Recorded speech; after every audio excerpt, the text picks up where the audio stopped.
All right, you ready? All set.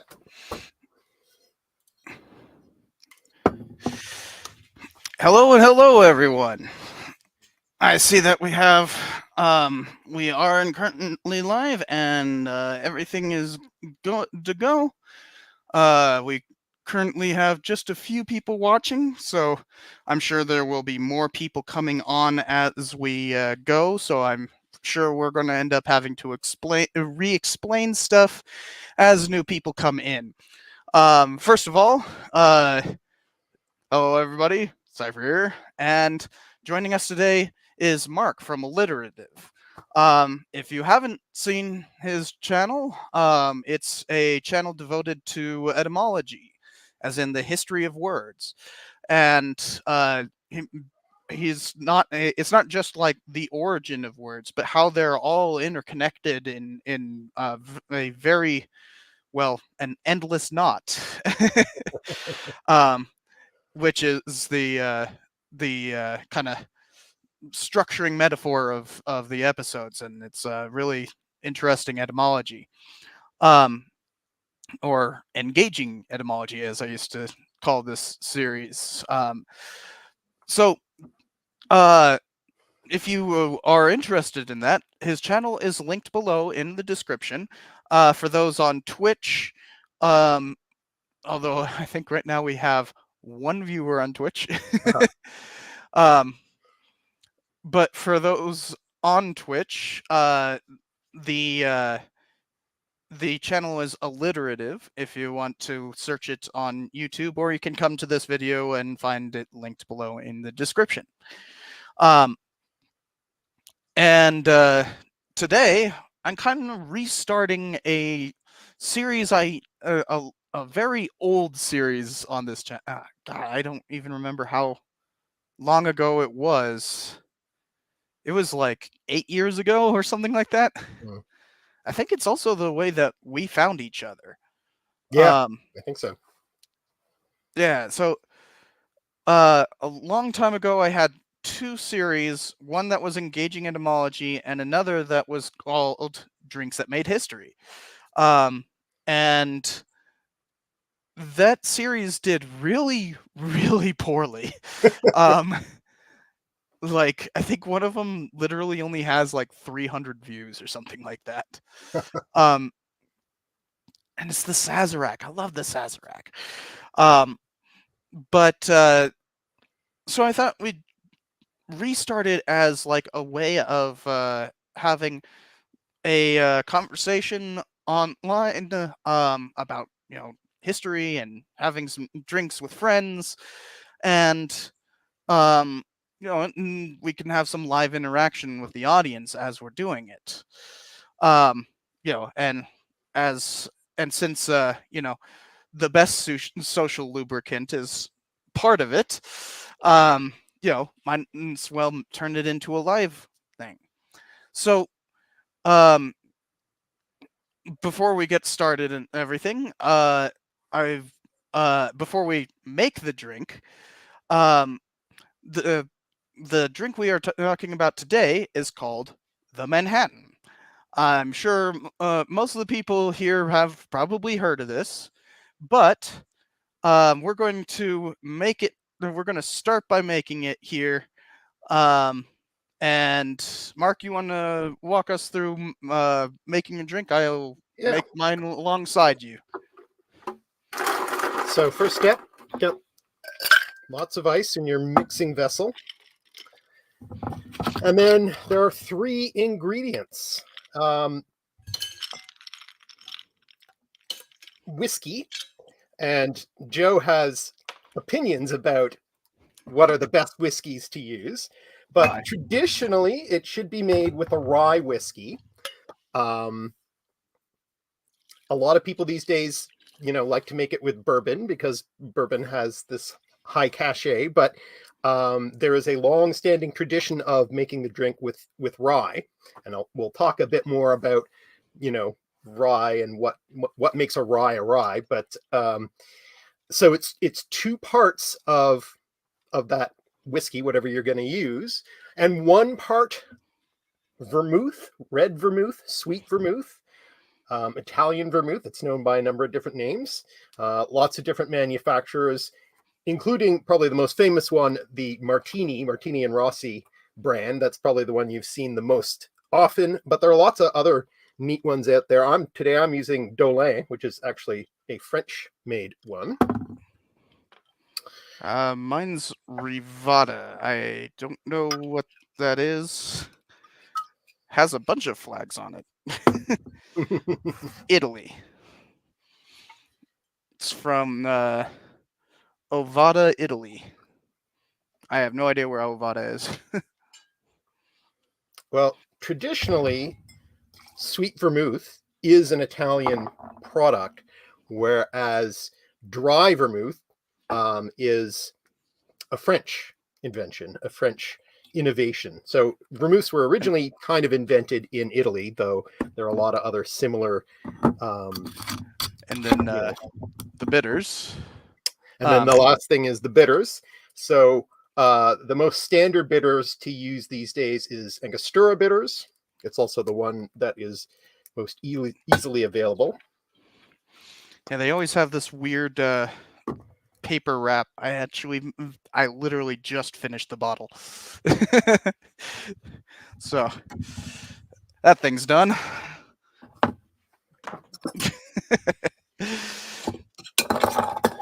And also, conventionally, you should stir your drink, though, again, a lot of people like to shake it now. So. Yeah, shaken, not stirred, right? Yeah.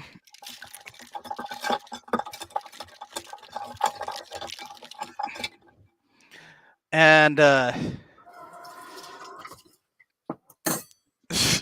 Punk says, I hope the stream doesn't go awry. Right.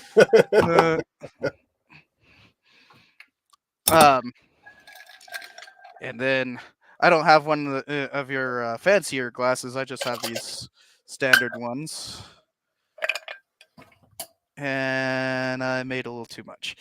Luckily, I brought out just a regular rocks glass to fill up the rest if I made too much. I made way too much. Ooh, yeah. Okay. That's fine. They'll put the cherry in that one when I get to it. And of course, we finish with garnishing with a cherry. Mm-hmm. Specifically a maraschino cherry. Maraschino cherry. One of the best ones out there is the Luxardo. Those are the fancy ones. The fancy ones. They're expensive. Yeah. But you can also get Amarena cherries that are, really quite nice and a little bit cheaper. I've got a number of different ones. I actually like to put 2 in because it actually gives quite a bit of flavor. Yeah. And I'm using a very fancy brand, Kroger.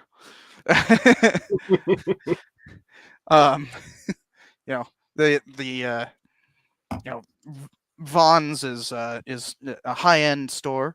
I mean, I'm using just a store brand today myself because I've run out of the fancy ones. But and these are surprisingly good for a store brand. So, cheers. Cheers. Mm. Well, the funny thing with friends back in Vegas and San Luis Obispo, and even here, I sometimes get the reputation for it, but I don't end up getting to mix drinks for people here as often. Mm. But with friends, my drinks were always known as Joe drinks because because they were always shall we say, a bit stronger Mm. than the recipe requires. The recipe requires 2 parts whiskey, 1 part vermouth. I made it about 3.5 parts whiskey and 1 part vermouth. Well, the um, whiskey I used for this one is Knob Creek. It's an American rye, actually. mhm. Um, and it's a 50 proof, 100 proof, so 50%. Yeah, A with little bit rye whiskey, on the you strong end up side. with a lot higher proof. It's in the U.S. It's required to be above 40%, of course. But kind of as a default, it tends to be a little bit more. There's a lot less effort put into making it um, making it uh, exacting standards. One of the interesting things about oh man, most famous Kentucky style. It's not officially bourbon, but it's like the most popular whiskey. Most popular whiskey. Period. Jack Daniels. Jack That's Daniels? Jack Daniels. Yeah. So if you ever go to Jack Daniels factory or just um you know have or like me have taken a actual class in spirits appreciation, which for those watching, that meant that I literally had a class in undergrad where I would go in and um and basically it'd be like, today is vodka, we're going to talk about how vodka is, and here's 11 shots for each person, and you got 4 hours. um You got to you make weren't that like an upper year course, though, because you can't oh have yeah. all the 17-year-olds coming in. Yeah, no, it was obviously you had to 4 year be course or something. 21. And it was one of those. My lid popped off. There we go. Um, the you'd come in and learn about stuff, but you'd also be tasting and taking notes Mhm. with all those tastings. So you end up learning the ins and outs of this stuff. And one of the interesting things with Jack Daniels is that they have the most consistent flavor of anything. Like no one else holds that consistency. Like I wouldn't say it's a particularly good flavor, but their consistency is unmatched. Hmm. Whereas the whiskey I'm drinking right now is from High West. I mean from not is that the yeah, it's High West Distillery. It's their double rye. I don't know if I can get it to focus properly. It's just blurring out the label. Um, it's double rye, a blend of straight rye whiskeys, so it's a blended rye. Right. And this one is 46%, so 90 92 proof. Um, so most rye whiskey tends to be a little bit stronger. Um, the and we'll get to why that is in terms of like the regulation and that. But let's talk about why cocktails in the first place. Why are cocktails such a big thing? Not just in terms of drinking, but specifically how it relates to prohibition, because that is a real breaking point in terms of cocktails, right? Hmm. Um, the most basic fact is, you didn't have as easy access to whiskey, and so you needed to dilute it, right? Yeah, I mean, and cocktails. I mean, they go back actually quite far back to the late 18th century in England, even. Um, but I mean, although it's technically an English invention, it's really an American thing that made it take off. And yeah, I mean, when you think about, the US in, first of all, in the 19th century, and then, during Prohibition, the access to, different types of alcoholic beverages is, um, at different periods, kind of an issue, right? What do you have access to? What keeps well? What can be transported? Um, so mixing drinks became a way of, kind of extending what you have and getting more variety out of, the materials that you have available. You're not in the places where a lot of these things are made until they start, making, more sort of craft products in the US, but a lot of stuff is being imported from Europe. So, you don't necessarily always have access to all the best stuff in these times. So, Yeah, and one interesting thing that when for instance, when I actually did the episode on Manhattan all the way back like 8 years ago, I had a whiskey that was called Spice Box whiskey. Um, and you guys have it up in Canada because it's actually a yeah, Canadian whiskey. Canadian thing. Yeah. Yeah. Have you ever had it? I have. Yeah, I haven't had it in a while, but I love that stuff so much. mm-hmm. But it doesn't make it south anymore. Really, that's too At least to the southwest. I don't know about other parts of the U.S., but just to show, hold on, share screen, and oh, that's the wrong screen. So this is Spice Box whiskey, and they're uh, they're they kind of it's infused with vanilla, so I always like to call it marshmallow whiskey, because it kind of tastes like marshmallows.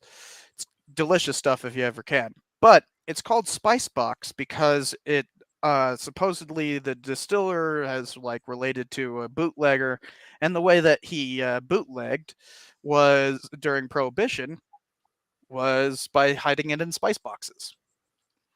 Hence the title. Um, the but there was all kinds of different bootlegging, and for a while that ended up making uh, Canadian whiskey synonymous with rye whiskey. mm-hmm. And so we're going to kind of skip that part real quick. There we go. It's okay to bounce around in the questions, and we don't need to go in a particular order. But because of Prohibition, and the limited access to whiskey, um, rye whiskey basically became like you will often still have like bartenders who will just, if you order rye, they'll just give you like a Crown Royal or something like that, which I believe Crown Royal isn't actually that high in rye. I think it's only like a quarter. Mm-hmm. But they do have a high rye variant, but that's a specialty Crown Royal. Right.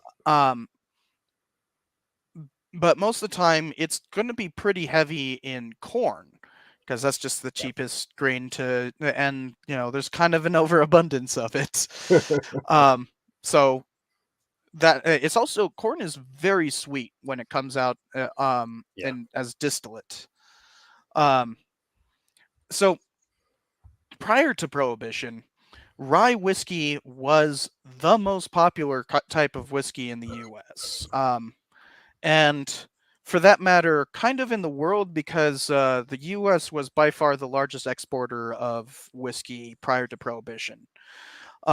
And it's not even close. We're talking like 5-1 to anyone else. And the next closest was Scotland. And then, well, the weird thing is Scotland got cracked down on during the early 19th century, due to an excise tax getting raised. But then the Corn Laws kind of remade all of that in the 1860s. But Scotch is a completely different kind of whiskey. Yeah. And it has its own particular requirements. Rye simply means that it has more than 51% rye, as in like the bread rye, which is a specific type of grain, in the mash bill. And that was like the standard American whiskey. So that's why, for instance, this whiskey, the High West whiskey that I'm drinking right now, High West, obviously tries to play up the whole, Western whiskey, rootin' tootin' Western stuff. But the key thing is they specialize in rye, because during the so-called Wild West, I hate that term, and in fact have an episode coming out on that. But during the Frontier West, the Old West, or however you want to term it, rye was the drink of choice. Bourbon was the rot gut stuff that you would often end up mixing with all kinds of stuff. And when we say rot gut, it's like really terrible stuff. I got a fly in here, or it's a gnat. But anyways, the Prohibition changed that and kind of flipped it on its head. Now Canadian whiskey is kind of like the rye, and bourbon is considered the standard American whiskey, and it's the one we still are the largest exporter of whiskey in the world by far. But not like we used to be. It used to be way more disproportionate. Jack Daniel's obviously is like kind of the default whiskey for everyone, but bourbon has other weird requirements under the law. It's got to have 51% corn, doesn't it? Yes. But it also requires a particular barrel that is prohibitively expensive. So in the U.S., for it to be called whiskey at all in any way, it has to have been aged in a barrel. It can be multiple types of barrels, but most of the time it's pine or oak.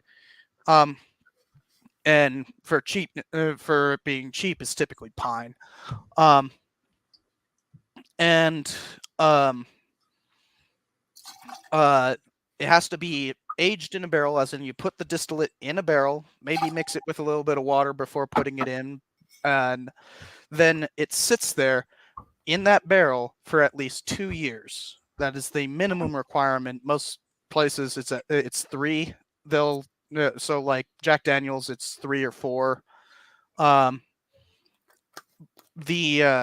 But it literally just sits in the barrel, and that's why sometimes they'll add water to it before putting it in, because a bit of the distillate and a bit of the water will evaporate in what's called the angel's share. That's often how why it's kind of different from batch to batch on rye in terms of the amount of alcohol in it.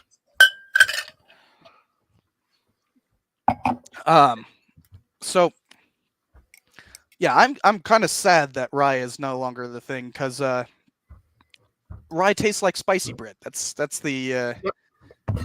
my description of it. Yeah. Bourbon's much more smooth and sweet. Yeah. And rye has that nice peppery spiciness to it. Yeah, exactly.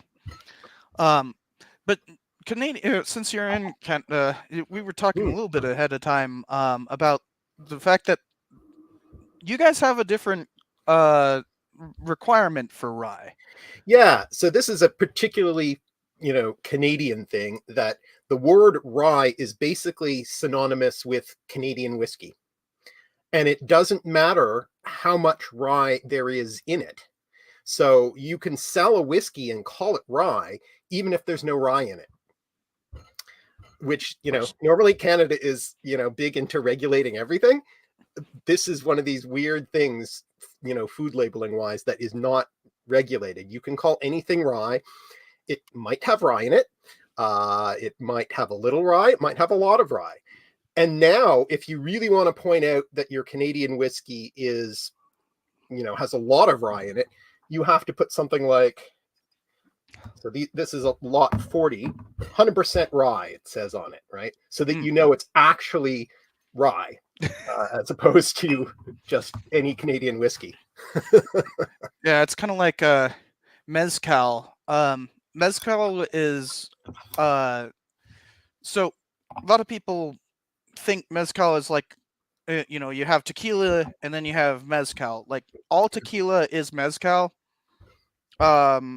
But not all mezcal is tequila. Tequila just means that it's from the tequila region and has at least 40% agave in its makeup. But that's all mezcal.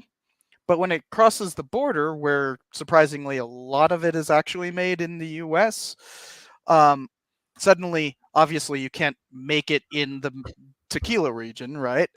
There's no tequila region in the U.S. But if you're having any kind of U.S.-based tequila, the regulation is instead just it has 40%. So agave, which isn't 50%, mind you. So that means that it can be majority a lot of different things. Typically rum is the is actually the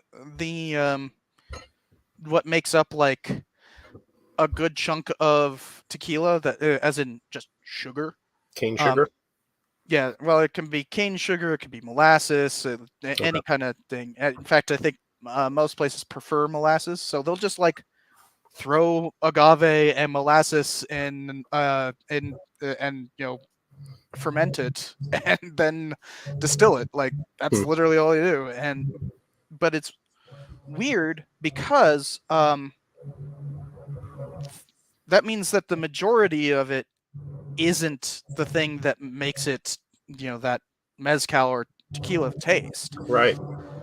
So you can have a huge variance in what that tastes like. I used to not like tequila. It was that drink that I had when I was underage, and then yeah, a lot of people have that story with tequila.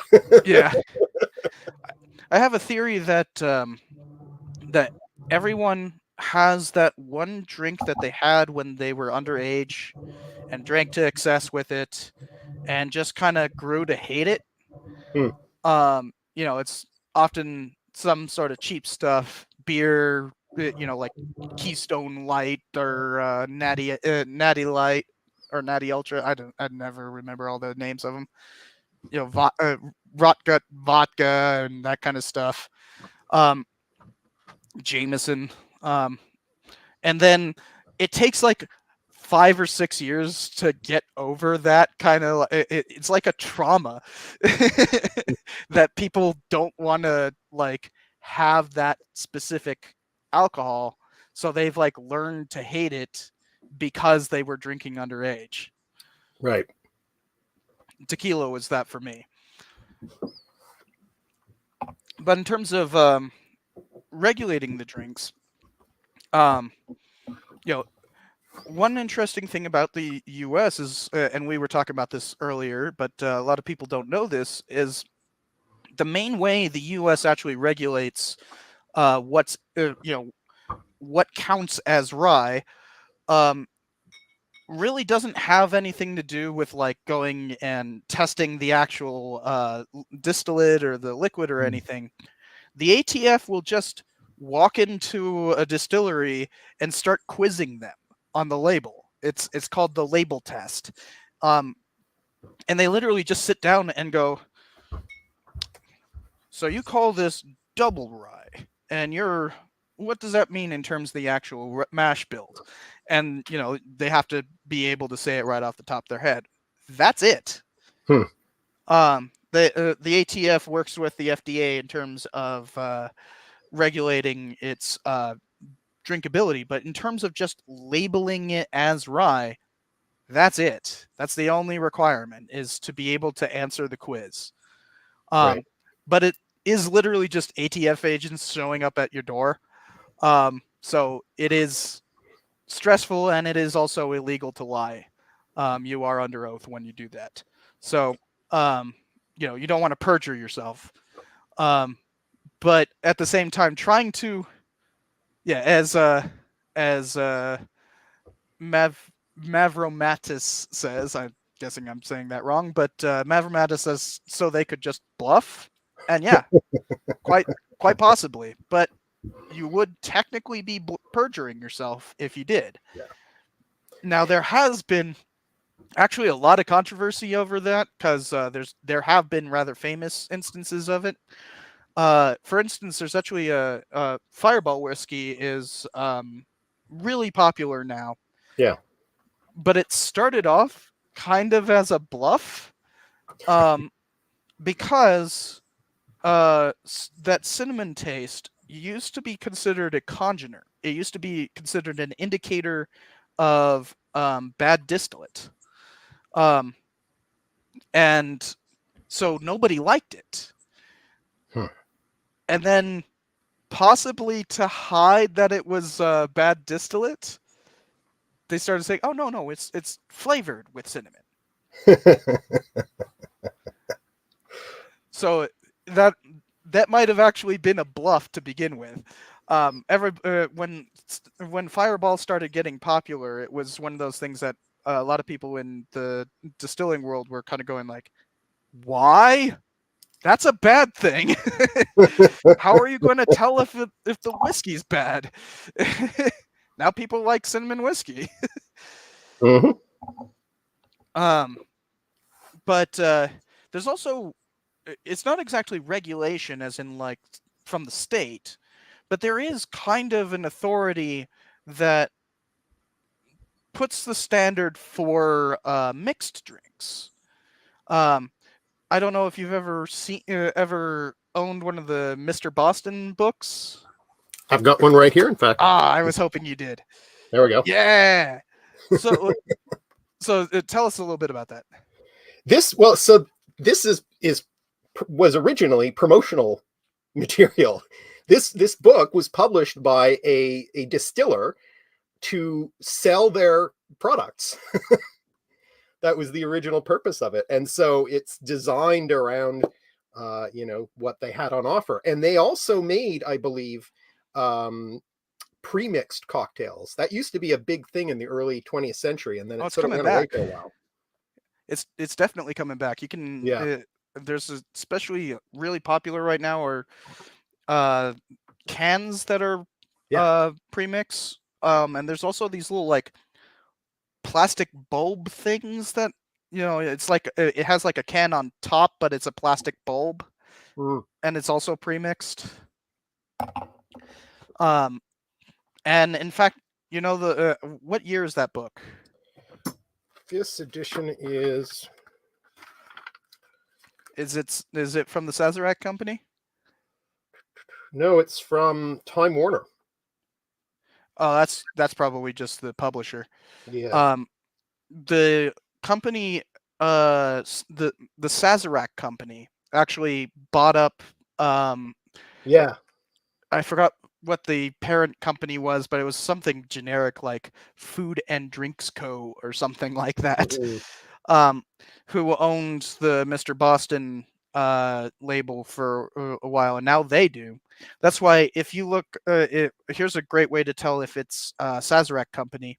If you go to the Sazerac thing, the Sazerac entry, does it say absinthe or does it say herb saint?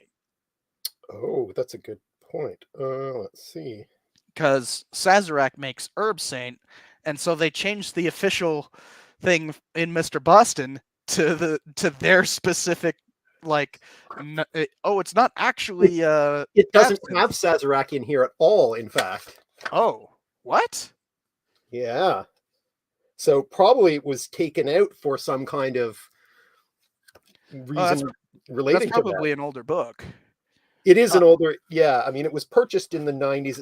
The most recent copyright on this is 1994, mm, but it dates back to 1935. The yeah. earlier edition. But so yeah, this is a 94 edition. So that might be before Sazerac started, putting their tendrils into it. Yeah. Um, but that is kind of the default book for bartenders. If you are going to like learn to be a bartender, which there's kind of a prevailing myth that there is a such a thing as a bartender license. There isn't. No. That's not true. anybody with Anybody who's licensed to serve food and alcohol can be a bartender. Um, some states don't even require a license to serve food and alcohol. Um, like I think Wyoming is one of those. But that's also one of those states where they're just like, please, anybody, live here. But the oh, on and by the way, sorry guys if I sound stuffed up. I've had a cough for a few weeks since we last saw each other. Actually, um, you gave me a cold, but um, the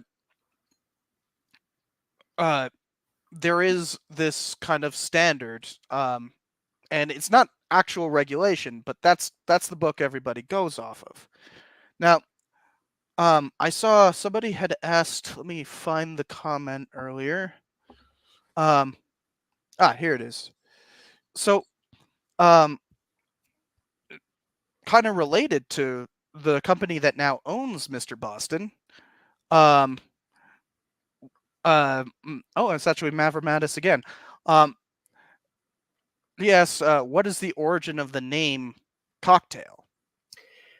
And that is again something of a um, disputed etymology. And there have been tons of theories over the years, but the one that people seem to agree is most likely these days is that it's a sort of a reference to horses, actually, a horse having a cocked tail.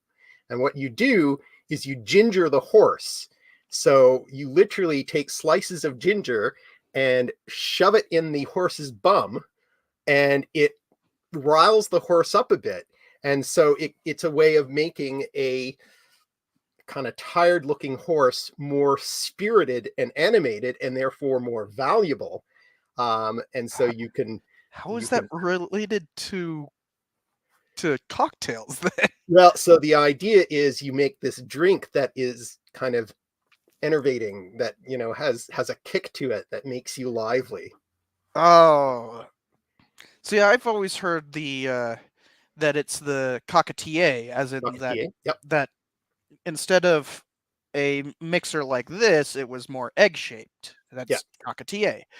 Um, and one possible reason for it being connected to drinks is specifically the company that makes Mr. Boston is Sazerac, which is Yeah. another drink. Um, and the guy who invented that was Peugeot. Yeah. Wait, your bottle looks different. Oh, okay. Mine's just blown out a bit because of Right. the white light. But um, the Sazerac was originally made to sell those bitters, Yeah. and was made with a cockatier. So one theory is that the name directly relates to that regulation of of uh, cocktails, which I find real interesting because the Sazerac company is you know, seems like it's just nobody really drinks like they have their own whiskey called Sazerac, right? But like nobody Mhm. drinks it. It's like it's kind of just a bland rye, Yeah. and is a little bit burny. Um, and but like they have their fingers in so much stuff. Like they own a bunch of Canadian whiskey, for Mhm. instance. I think Canadian Club is actually theirs. Oh, could be. Yeah. Yeah, Yeah, they're huge. They're one of these mega corporations that own just tons of stuff that you wouldn't know. yeah. Um, but it's also has that long history of being related to the Sazerac itself. The Sazerac is referring to a specific region in France. Originally, the cocktail was made by just putting bitters in some Sazerac wine, Yeah. which gross. No thanks. But it has this long history to it, and the same thing with the Manhattan. So now it's time to talk about the history of this drink. Yeah, so I mean, obviously, no prizes awarded for realizing that it has some connection to the place Manhattan, um, and that obviously that name is an indigenous name. It's Lenape, I believe, is the language, Oh, and it and I just have to respond to a comment real quick. Their whiskey, they aren't a Canadian company. Sazerac is an American company. They just yeah, own some Canadian stuff. They're one of those mega yeah, international they're international. corporations. Yeah, got But stuff everywhere. like it's based in the United States. It's based in, I believe, Massachusetts now. It used to be based in New Orleans. Um, but it's not Canadian. They just own some Canadian stuff. Anyway, sorry about that. So yeah, it's the language spoken by the Lenape people called Munsi, and it's one of two words. It's either a word that means where one gathers bows, or a word meaning island. So that was the name for what we now call Manhattan Island, which they didn't live there. It was used as a hunting ground. Yeah, because Um, it was purchased for ridiculously cheap. Yeah, so here's the weird thing about it. I mean, it was settled as New Amsterdam by the Dutch, and of course, because of the Anglo-Dutch Wars, you know, the holdings of these two companies kind of switched back and forth for a long time, and eventually, the English ended up with that island. They Um, literally just sailed down from New England and just kind of said, "This is ours now." yeah, There was like no fighting, if I remember correctly. It was literally just kind of like, "Hey, we have 5 ships. You've got 2. We win." I mean, that's a better way of doing it in a way. Yeah, I mean they had just done it to New Sweden, Yeah. which was just south of there in what's now New Jersey. Um, And what the but Dutch ended up with as a result of this is they got what was it? They got an island, what was it? The Banda Islands east of Java, which if mm, you think now today, what is Manhattan worth versus, these islands? It sounds like a bad deal, but yeah, at the time the Dutch actually got the better deal because it was the sole source of nutmeg. ah, It was hugely valuable in trade terms at the time. So yeah. I mean Dutch, like imperial power, was still surprisingly, kind of the lead source of their wealth mm, all the way until World War II. It was Japan that ended their dominance in trading. mhm.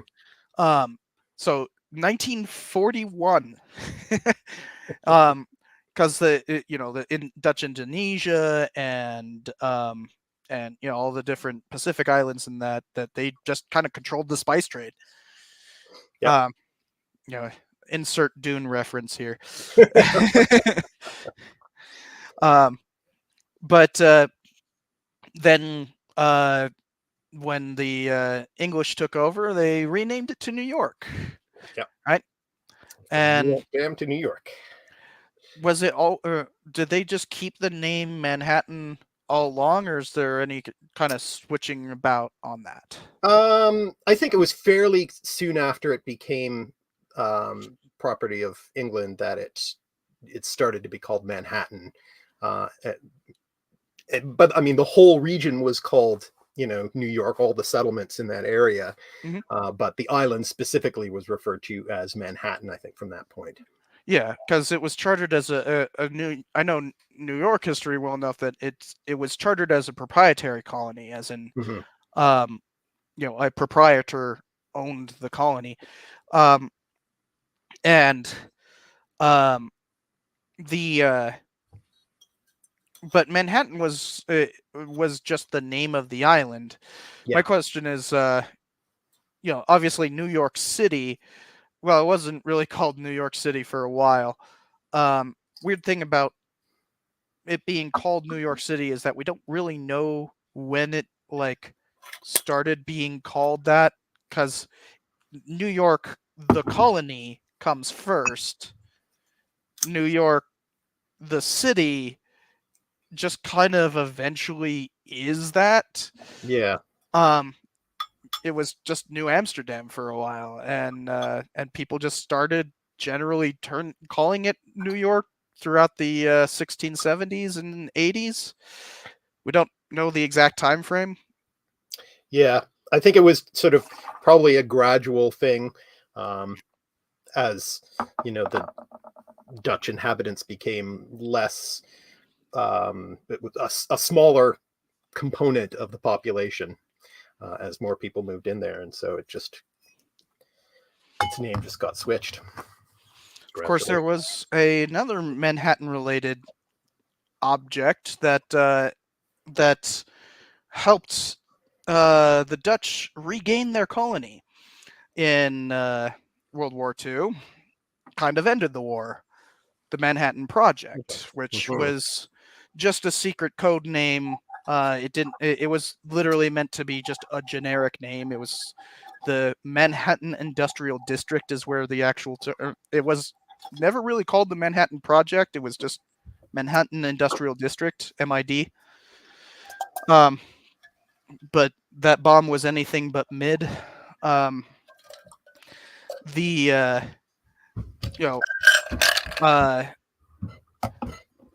so that term has gotten used for any number of things, not just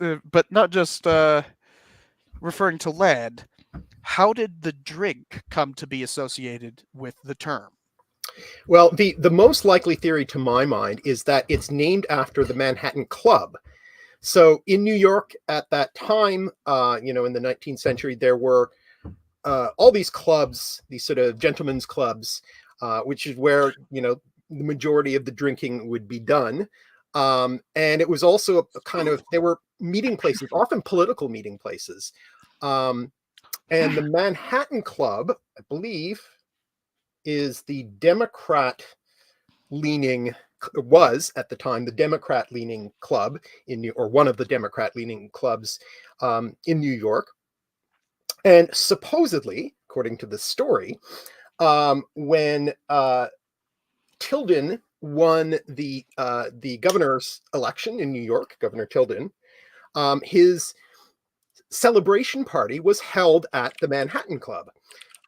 And according to this story, the party was hosted by Jenny, Jenny Churchill. Um, so yeah, there he is, Samuel Tilden. Jenny Churchill, who is the mother of Winston Churchill.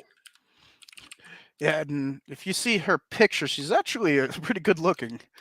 Which, Yeah, how did that create the baby face of Winston Churchill? Churchill.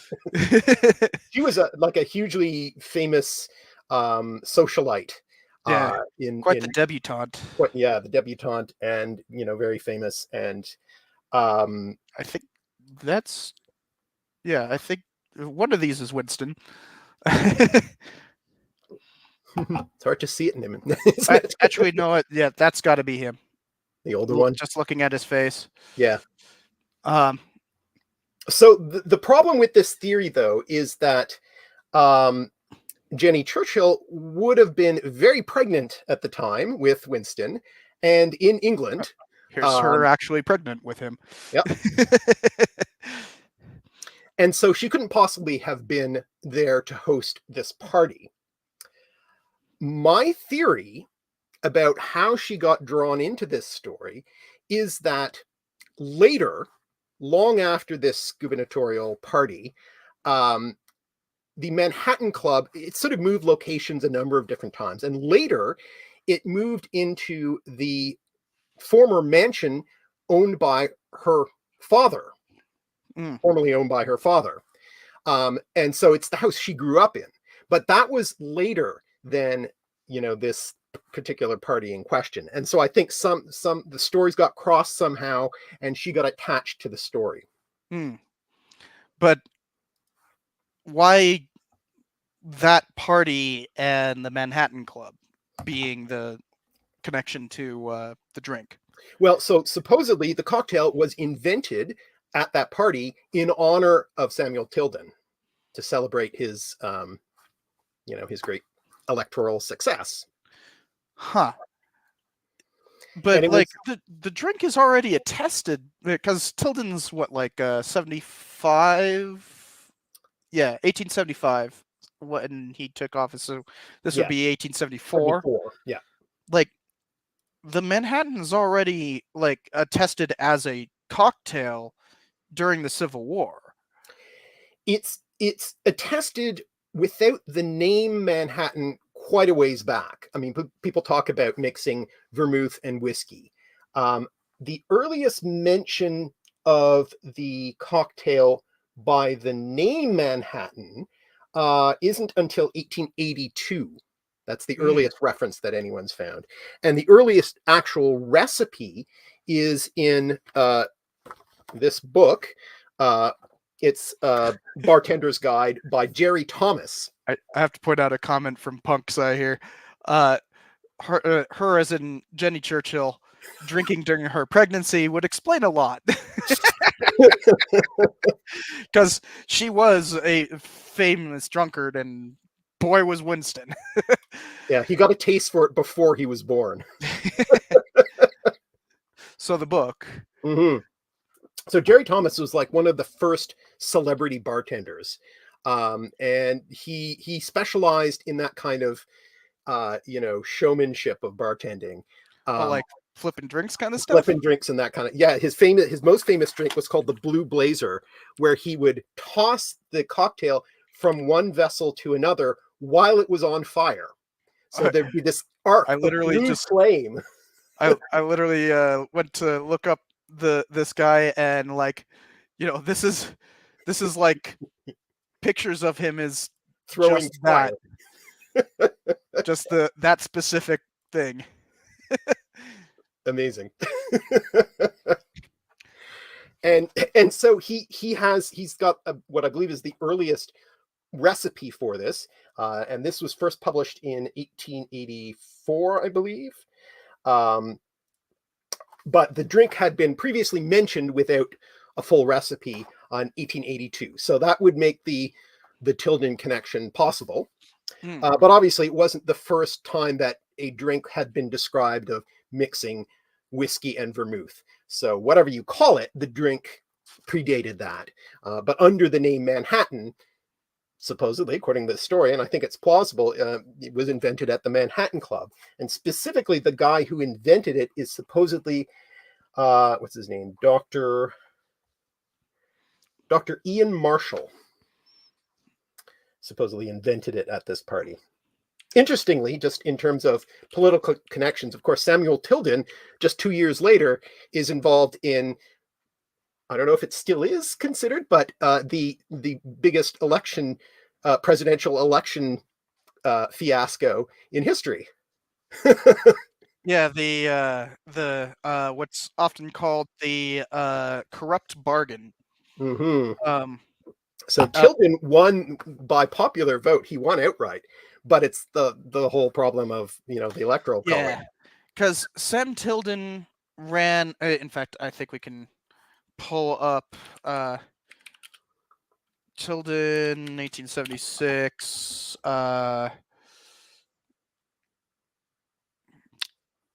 Political cartoon, I guess. Hold on, let me try to find it. Yeah, really famous political cartoon. Is so 1876. President Grant decides he's not going to run again. Does the traditional thing of only serving 2 terms. But by the end of his second term, people just hate him, hate the Grant administration, and the Republicans are seen as just what's called waving the bloody shirt, using Reconstruction to advance their own power rather than actually push for civil rights or anything like that. Although I will point out, a lot of the time, civil rights were seen as this like, oh, you're trying to give black people rights? That's going to destroy America. And the Democrats very heavily ran against civil rights. Hence this cartoon with the whole Tilden or blood, because there was the argument. You'd also see this kind of thing where, because there was a lot of chicanery in the South to make sure that Tilden won the election. Mhm. And while kicking around the ballot box absolutely did happen, and there's a number of counties in the South during this time that voted multiple times more than their registered number of voters. Bit of a problem there. Mhm. And there were a number of ballot box. By the way, this is what a ballot box looked like back then: is a glass bulb with a cork on it in a box, so that you can't tamper with it without breaking the glass. So people would shove their ballot into the box, and it would be made safe just simply by the fact that it's in this glass bulb. Um, but some of those ballot boxes were just found in rivers and stuff like that. So there was kind of the whether or not Tilden actually won the popular vote is kind of in question because of how much how much rigging there was. And because the electoral college was undecided, it ended up going to Congress, and Congress, and well, specifically the House of Representatives, not the Senate, because House is representative, Senate is just for states representation. But Tilden started basically saying all kinds of oh yeah, and I should definitely mention one of the key ways that Democrats kept black people from voting was by lynching them. So there, when I'm talking about like there was a lot of election tampering, this was literal, not just voter intimidation, but voter execution. Um, there was plenty of lynching to make sure that Tilden won the popular vote. It's a horribly brutal process of elections during Reconstruction, as Democrats managed to re-solidify the South in their favor and redeem the South to its antebellum glory. As in, the next step was to institute Jim Crow. Yeah. So this basically ended Reconstruction, right? Yeah. So the corrupt bargain is happening. We don't. So there's a lot of historians that will take huge issue with the term corrupt bargain. I'm surprised I haven't gotten somebody saying like, "Well, you actually believe in it?" In the comments, because this is very much in dispute. We know that there was some sort of talks about like if Hayes gets the election, gets to be president, then he will do X, Y, or Z.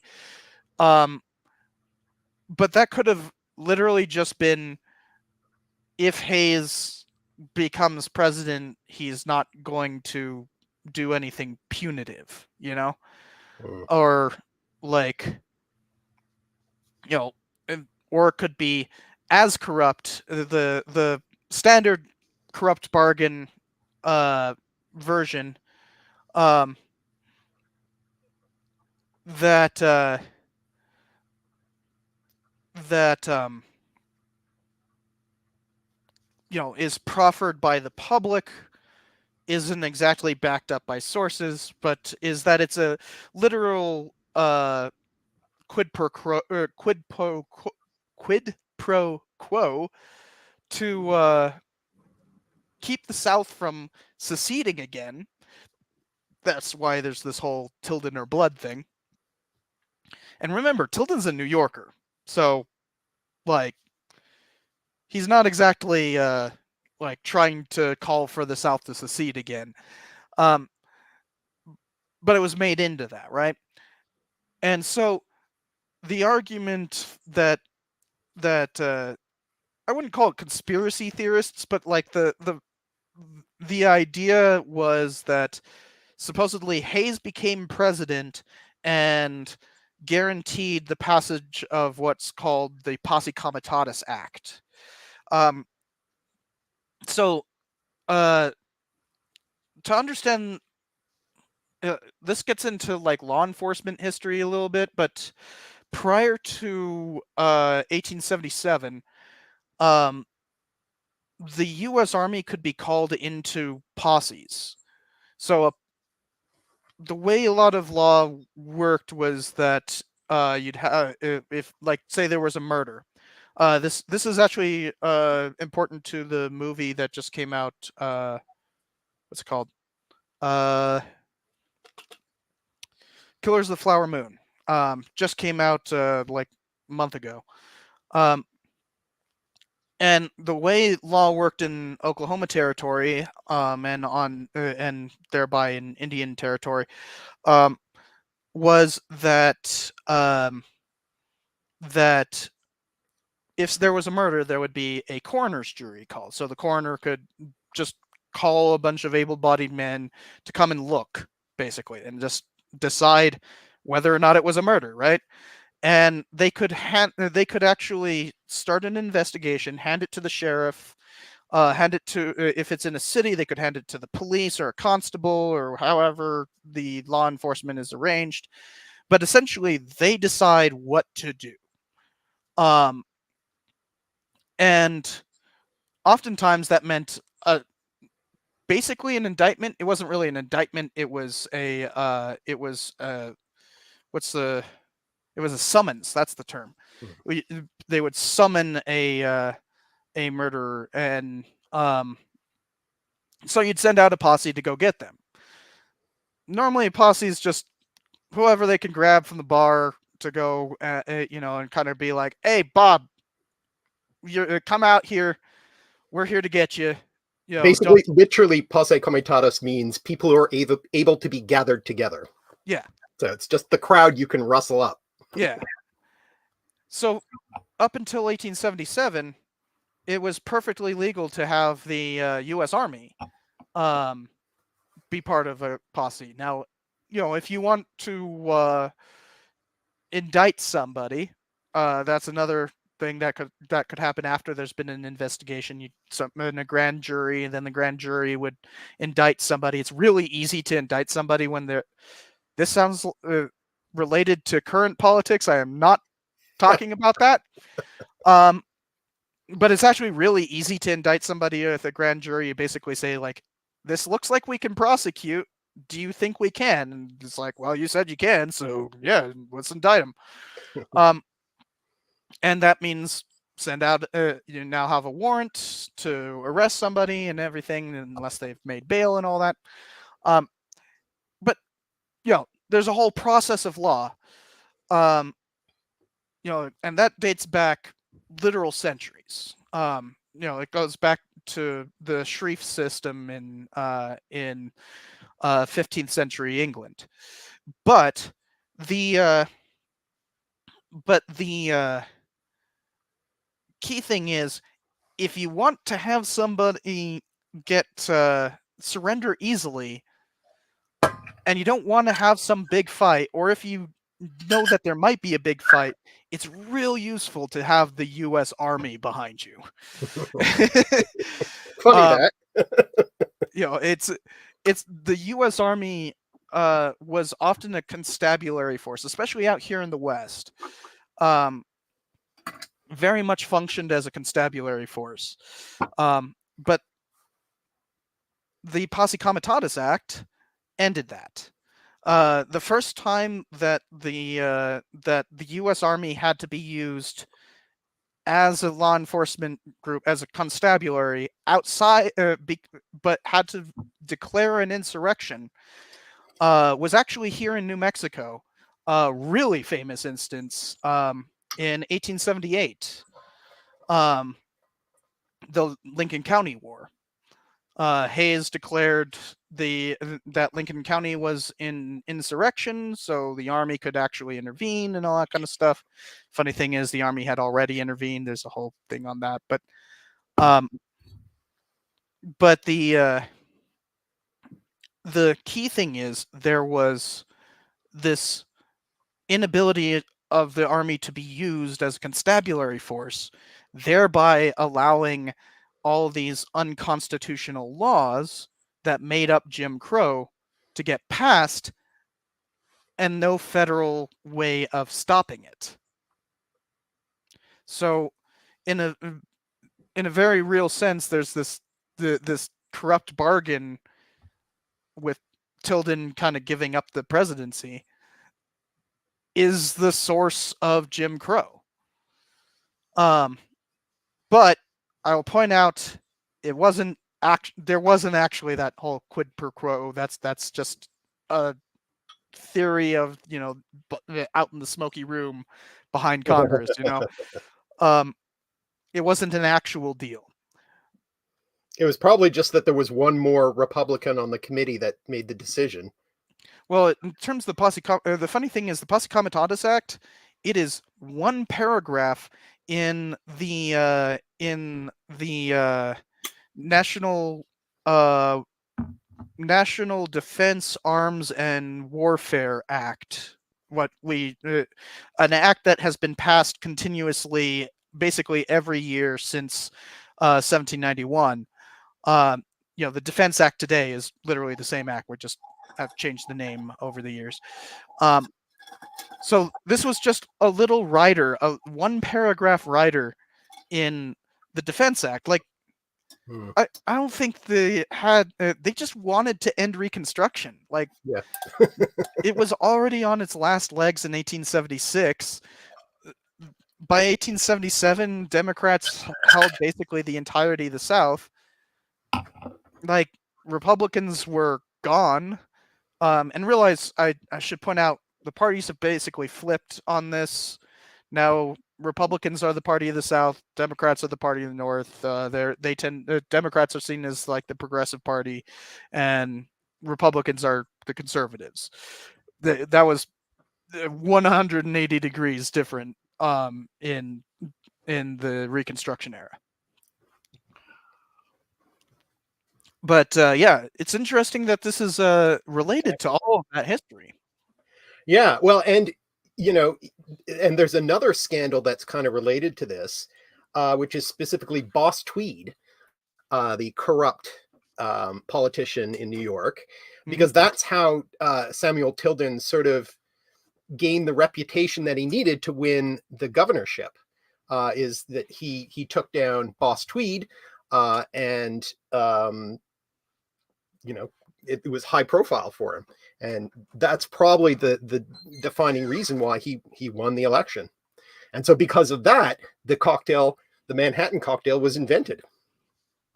Yeah, and the Tweed ring would be busted pretty quickly after that too, right? It's what, like 1881 that the Tweed ring fell? Yeah. I think so. No, it should be Yeah. easy to find. Um, oh no, only 2 years after Tilden's election, 1877. Right, there you go. Um, the Aldermen's Committee convicted him of of uh, of basically what's the word? It says stealing an amount. I'm forgetting the actual legal term. Embezzling between 25 and 45 million dollars, and later estimates range as high as 200 million. And in 1877, that's a lot of money. So the thing is, just politics in general was so ridiculously corrupt. Yeah. Bribery was less frowned upon. Boss Tweed is famous for saying, "Vote early and vote often." Yeah. And I read a book recently. What's it called? It's called like The Age of Antagonism, or I'm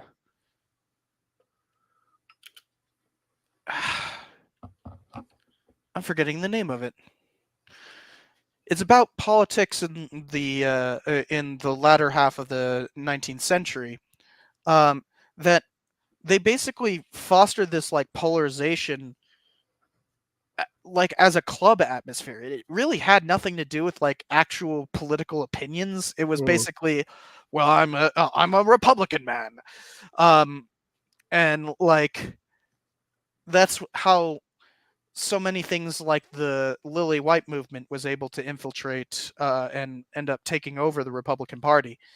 Hence why Republicans no longer really represented Black people by the end of the 19th century. Right. And it was because of this apathy towards actual political stances and just playing politics like it's a club. Yeah. And Age of Acrimony. Thank you, Mavromatics. Here, I'll pull up the Age of Acrimony. It's a really recent book. And I mean, that's why I kind of brought up all this stuff about these clubs, like the Manhattan Club, and there were a whole bunch of these clubs. All this sort of political discourse is going on in these clubs. I mean, there are literal clubs that embody this kind of club notion that you're talking about. Yeah. Well, and they're so important for not only understanding the politics of the time, but for understanding the drinking culture of the time. And all of these cocktails in that era, they were all invented in these clubs, either that or in hotel bars. Those are the two sources. And like bars themselves would be very specifically aligned. Mm-hmm. One of my favorite quotes from Horace Greeley is, "No, I didn't say that every Democrat is a bartender. I said every bartender is a Democrat."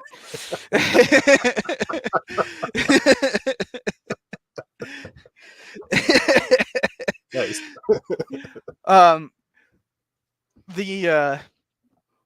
He said that on the floor of the Congress. And Greeley just is a font of famous quotes.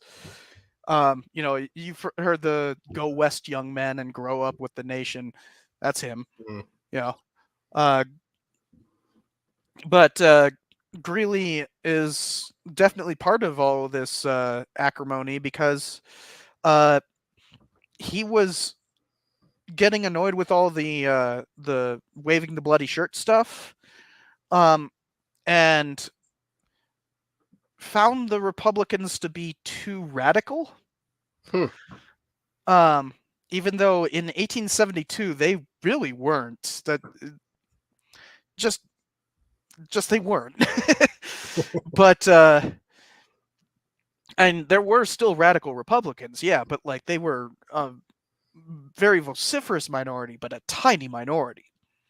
Um, the uh, wow, I'm forgetting his name. Often considered Lincoln's right-hand man in Congress, had a secret black wife. Hmm. I'm forgetting his name. Um, but he was already dead, and he was kind of the leader of the radical Republicans. Um, so Greeley went off on his own thing and created the liberal Republicans. Right. And ran in 1872. Grant still managed to beat him pretty handily because he's Ulysses S. Grant, Yeah. like one of America's greatest generals. Like, yeah. And people like to vote for great military figures. Yeah. No matter how corrupt his administration was. But the interesting thing about like Greeley is that he famously stopped drinking during the Civil War, and this became a political issue. Ooh, interesting. As in, like, he wasn't allowed to, like, people would literally disinvite him to stuff, and he had to start drinking again because he was he was like not able to do politics anymore. Like, think Right. all the Republican presidents of late have been well, all two of them, but both Trump and Bush, not Bush Senior but Bush Junior, have been teetotalers. Yeah. Neither of them drink for Yeah. different reasons. Trump apparently just doesn't like to, and Bush had a real bad drinking problem. So he when he was younger, so he stopped. Right. He basically went through AA, but like Right. secretly, and really shaped himself up. So good on him. Good for him. Yeah.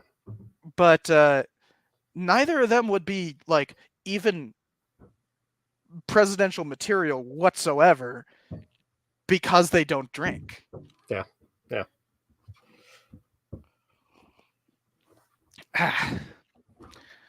Yeah. So we've talked a little bit about the Manhattan as its origin, but obviously it didn't remain a static thing. It changed over time. It has a history to it. That's one of the I don't know if you heard this all the time when you were studying, but were you taught the 5 C's? The 5 C's. The 5 C's of history? Not explicitly, I don't think. Because my history was all generally done in a medieval studies department, not a history department. So, I mean, medieval they were studies was a separate department? It was a separate department. I mean, a lot of the profs were cross-posted between different departments. So they would be, like 50% medieval studies, 50% history, or 50% medieval studies, 50% English, or whatever. Oh, yeah, I should point out what you specialize in. Yeah. Medieval studies. That's where I did my doctoral work, and specifically heavy on the language side. But my focus was early medieval England. So, anything from the literature to the language to the history of that period is my focus. Yeah. Random question for you, but I know it's a hot button topic, and it's always fun to see people's reactions. And since we're live, it's just fun to bring it up. Yeah. Do you think the Anglo-Saxon society should change its name? I mean, they have. That's the. Wait, they did? They did. They did go through with that. Oh, Yeah. Because So that's it's super controversial. it was, yeah, it was a whole thing. And I mean, it does make, so Anglo-Saxon was never a term that the people used to describe themselves. Yeah. It was originally used to refer, it was it was an Italian writer who referred to them as Anglo-Saxon, as in the Saxons who live in England. Mm. And so it was never a sort of self-defining term. So historically, it really didn't become a thing until the 16th century, well after the period was over. So there's no strong reason to call it Anglo-Saxon. And specifically in America, the term Anglo-Saxon was a term associated with white nationalism and racism. Yeah. Um, That's from that's why the early whole on. change the name thing became Yeah, a big deal, because I know meetings in the U.S. started getting actual like white yeah, supremacists and that. yeah. So it's my position is it's just it's good to be just rid of that baggage. You don't need it. There's no historical reason why we should use that term. It's not a historical term Mm. to the period, to that period. It's a later, 16th century term. So why use a term that has all these racist associations? Come up with something better. Well, to quote Fiddler on the Roof, tradition. Yeah, well, that is the argument that is used over and over again. Yeah. So um. The um. A weird thing about the Western historical is I'm actually using a coaster from that right now. uh, the Western History Association. Um, the but the WHA, for which I've given 2 papers at now, is you get you'll get people who come just because they hear Western history and it's like, okay, it's going to be some Wild West rootin' tootin' stuff. So you always have just that one weirdo walking around yeah, and like, the weird cowboy setup when there's a bunch of just, you know, elbow patched historians walking around. And they always stick out like a sore thumb, but apparently it yeah. used to be very different where that was like the majority of it. Hmm. Um, and I wonder how much of that like is similar to like the Anglo-Saxon society where you have like the one skinhead where everybody's just kind of Yeah, like, the heck is what? exactly. Well, and I mean, and that's the thing is, especially with people outside of academia, if someone asks you, well, what do you do? And you say, well, I'm an Anglo-Saxonist, they're going to first think you're a white supremacist then? Yeah. Like, no one wants that. No one wants that. I always hear, I normally hear, it's not Anglo-Saxonist. Somebody will always Mm, add in like I'm an early Anglo-Saxonist or really. something like that Yeah, right. to be more specific. Yeah. Um, oh, and thank you from private. On the PhD, what exactly did you go to school for? Um, I'm guessing that's directed at you, Mark. Probably directed at me. Yeah. So I actually did my undergraduate in an English department, and then I went to graduate school at the University of Toronto Center for Medieval Studies. And I did my MA and PhD there. Um, and yeah, I was just interested in that early medieval England period, pre-conquest England. And I studied the language and as well as medieval Latin, and cultural stuff about the period. I also studied Old Norse as well, so Scandinavian stuff. Can you actually speak it at all? I can read it. I'm sure. I mean, you could probably speak Latin, I, though. yeah, I mean, I could speak it. It's sort of not really a conversational language, but I can, I Hmm. could do that. Sure. Do And you I and mean, I can, yeah, I know. I think Avon's also good with Latin, right? So, yeah, yeah, yeah. I my parents used to use German as like a secret language. Yes.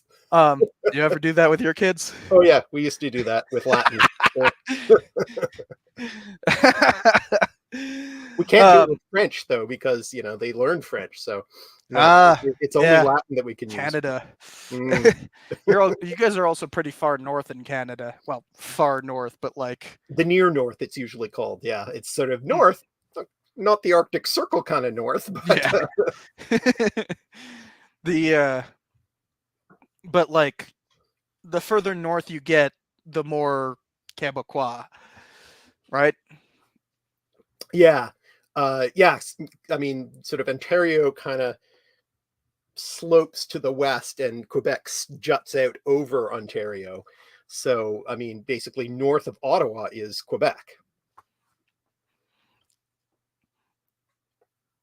So yeah, Um, a lot of northern Canada. I mean, a lot of the northern provinces in general are, kind of up there. But yeah, yeah, Quebec has a big part of the north. and in case private private therapy was asking that question for me, I specialize in American violence in the Southwest during the frontier period, specifically the Southwest from 1848 to 1919. Um, and yeah, I got my PhD just recently, so Yeah, still on the job search though. Um, I've had 4 interviews though, so that's that's pretty good actually. everybody says For, for, that. for your first year, that's good. Yeah, Especially, the market has been just so terrible yeah, for so long that actually getting 4 interviews is pretty good. yeah. I've been told that many times. Doesn't stop the sting of not getting any of those. Well, yeah, Plus, at least 2 of them there would have been a second round because ah, it was tenure track. Um, one in Florida, one in Texas, and the yeah, I didn't make it to the second round when they do the job talk and all that. right. Um, but as my mom says, well, you've had a gap year between every degree thus far. What's a gap year between the PhD and an actual career? That's pretty normal. Yeah. uh, I don't want it to be. It's a puts me in weird dire straits when it comes to like depending on this channel for Mm. money. I've never depended on it for money, and now I am. So thank you to those who have donated or Yeah, that was a super chat. super chat. Yeah. Or you're also on Patreon, right? Yes, I do have a. Do you not? I do. Yes. Oh, okay. Yeah. Uh, funny thing is, last month, uh, was the first month where I actually had more money come from Patreon than from YouTube. Oh, really? Hmm. Yeah, that not a good thing though. It's because I had just a massive slump in views. Yeah. Well, I think that has been a general thing with a lot of channels. Yeah. Um, and thank you, Punk, for posting it in the chat. Yeah. That's the Patreon. I will point out once again for those who weren't here at the beginning of the stream. Mark's channel is linked below. Don't forget to go subscribe if you haven't, especially if you're interested in all this etymological talk. Speaking of that, and not early medieval, but like mid medieval, Hmm. um, let's talk about the origin of the term whiskey. Yes. So whiskey comes from one of two roots, Proto-Indo-European roots that means water. So there's one word that means sort of kind of living water, and one word means sort of inanimate water. And so whiskey comes from the living water word. Let me just pull up my information here. And for those interested in this, not only does he have stuff about the origin of of these words. But for instance, you actually have a episode on Manhattan already. I do, yeah. And Um, so I go into a lot of this scandal stuff and the sort of scandals connected to the Manhattan cocktail and the Manhattan Club. but Um, also, the point is that it's much more in depth than what we're doing here. We're just having a good conversation with drinks and yeah. friends, Um, and by the way, I just finally switched to my over. I finally finished the other one, but I'm just continuing to make small ones. So uh, I'm on my how fourth now, I think. So how many ounces is that? 3 ounces a piece.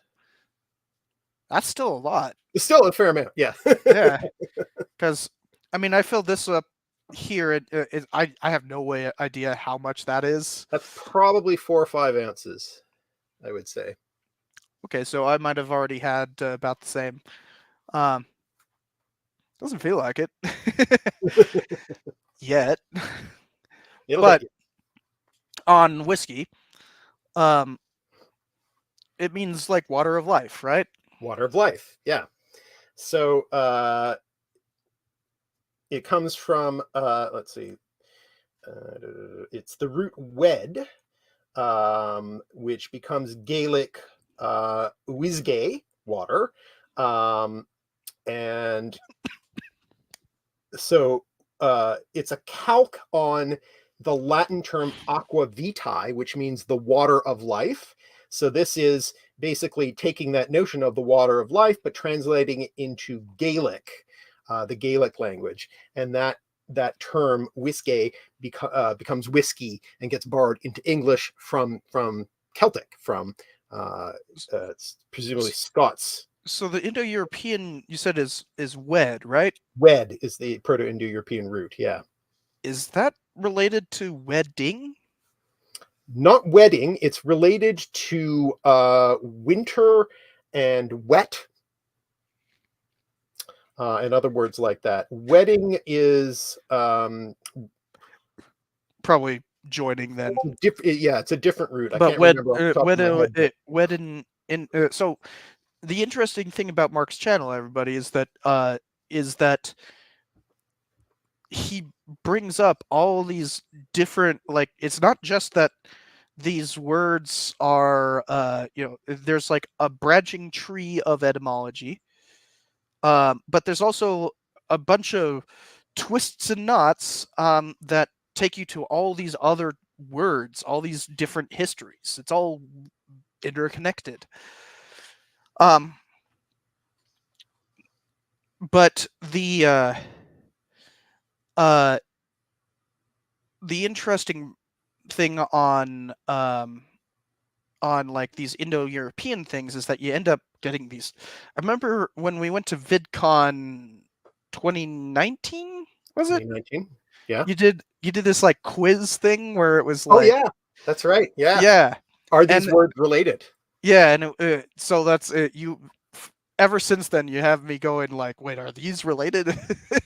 That's why I was like, wedding. Hmm? Oh yeah. Okay. Here's the root for wedding. It's from the root wad, which means to pledge. Hmm. Okay. So in terms of whiskey, um, So the other word for water in Proto-Indo-European is the aqua root, aqua, which gives us aqua vitae, or Spanish agua, or whatever, mhm. French eau. So those are the two Isn't different that also roots that where mean water. because the term for brandy that isn't aged is eau de vie, Eau de vie, yeah, which I which is believe just means water alive, right? water of life. Yeah, eau de vie comes from aqua vitae, Latin aqua vitae. Okay, so those are connected. They are connected. Yep. Um, and it's like so when does it become whiskey, as in referring specifically to distillate? Well, that's because of the Celtic connection. So since it comes through Celtic, this water of life. I mean, the idea of the water of life is it's purified, right?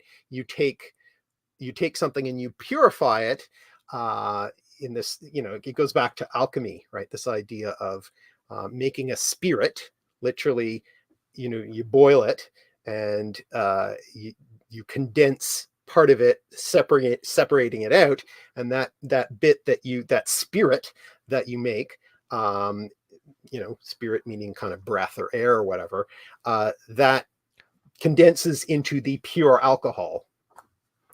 I always thought that the term spirit just referred to, that it has some burn to it.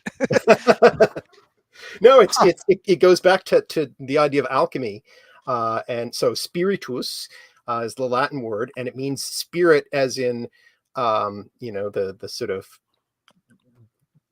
the non-physical part that makes you, but it's because when you die, you let out your breath, and that's your spirit escaping, right? And so it was believed that that was the essence of a person. And so the essence of when you purify a liquid by distilling it, you take out that spirit. So, for those who don't know, when you distill something, you're bringing it up to a certain level of boiling, specifically that it is that uh, the alcohol boils at a lower level than water, and so Mhm. the idea is that you boil the water, to its regular boiling point, but then you bring it up through the old way is that it's literally just a a little glass thing and a spout, and because it's I have to do it on camera because it's curved like that. The water condenses um, before the ether, the not the ether, The alcohol, yeah. alcohol does. Mhm. And an interesting thing that's related to all this, because we keep on talking about alcohol, alchemy, Mhm. uh, and just the distilling process. It's all Arabic, Yep, right? Arabic science. Yeah. They Um, were like all the best science that was happening in the Middle Ages was done by Arabic scientists. yeah. It's the Muslim Golden Age, as it's often Yep. called. I think Jack Rackham's doing a video series on it right now. Um, you remember Jack Rackham? Oh yeah, Uh, yeah, he was fun. yeah, he's Um, great. I think he only came to that 2019 one. I don't think he came to the 2022 one. Because I did meet him that one time, so yeah, it Yeah, must have been just that one year. Yep. yeah. I'm not going to VidCon anymore. No. Um, it's become too corporate, and there just isn't enough edutubers there to Yeah. be worthwhile. Yeah. Um, but man, Edgy Hangout is really shaping into something great, It is. That's the last time that the two of us were together. which was only like a month ago. Only a month ago. Yep. Yeah. Um, I even put it on my CV as like co-creator of Edgy Hangout. Yeah, Um, you I'm should. proud of it. Absolutely. Yep. Um, the we're hoping to open it up more to people and like make it into a like something we can put on like Twitter and whatnot and say like, hey, if you're an EduTuber, here's a Google Sheets sign up thing. And make it more refined, um, more distilled. We've done it twice now, so we've got the sort of proof of concept. So Yeah. For those who don't know, that we've been proof, doing yeah, the this. proof, Yeah. the Well, proof of concept. well, yeah. You know Sticking to why? the alcohol theme. You know why it's called proofing? uh, it's that isn't that term from baking? It's like the proof Kind is in of, the yeah. pudding. Um, so proofing is that you would adulterate it. You would adulterate the not the distillate, but the overall product, Hmm. and when the certain amount of adulteration it took, uh, and would still burn, that's proof that it's at a certain level. Right. Okay. Turns out, obviously it took a while for people to figure out that that this was actually a very obvious connection to just like the amount of alcohol, but proofing in the 17th century wasn't exact, like they didn't understand the chemistry of it. Right. Yeah. But that's why it's double, is literally just Double the percentage. Okay. that's Right. how much you can adulterate it Right. before it stops burning. Oh, that's good. Okay. I like that. Yeah, it's actually a really simple Makes sense. procedure. Like you could do it with just anything. Mhm. um but like there's these persistent things, like especially in the Wild West stuff, you'll see people talking about how they would proof it with they would take out their pistols and crack open a cartridge and then proof it with some gunpowder. Oh, if the gunpowder lit, then it was proven. And no, normally the thing that they were adulterating it with was just anything that was at hand, as in literal dirt. Right. um and this was a procedure that was standardized by at least the 17th century. There's a guild in the city of London, not like London in total, but the city of London, that claims to have the oldest proofing.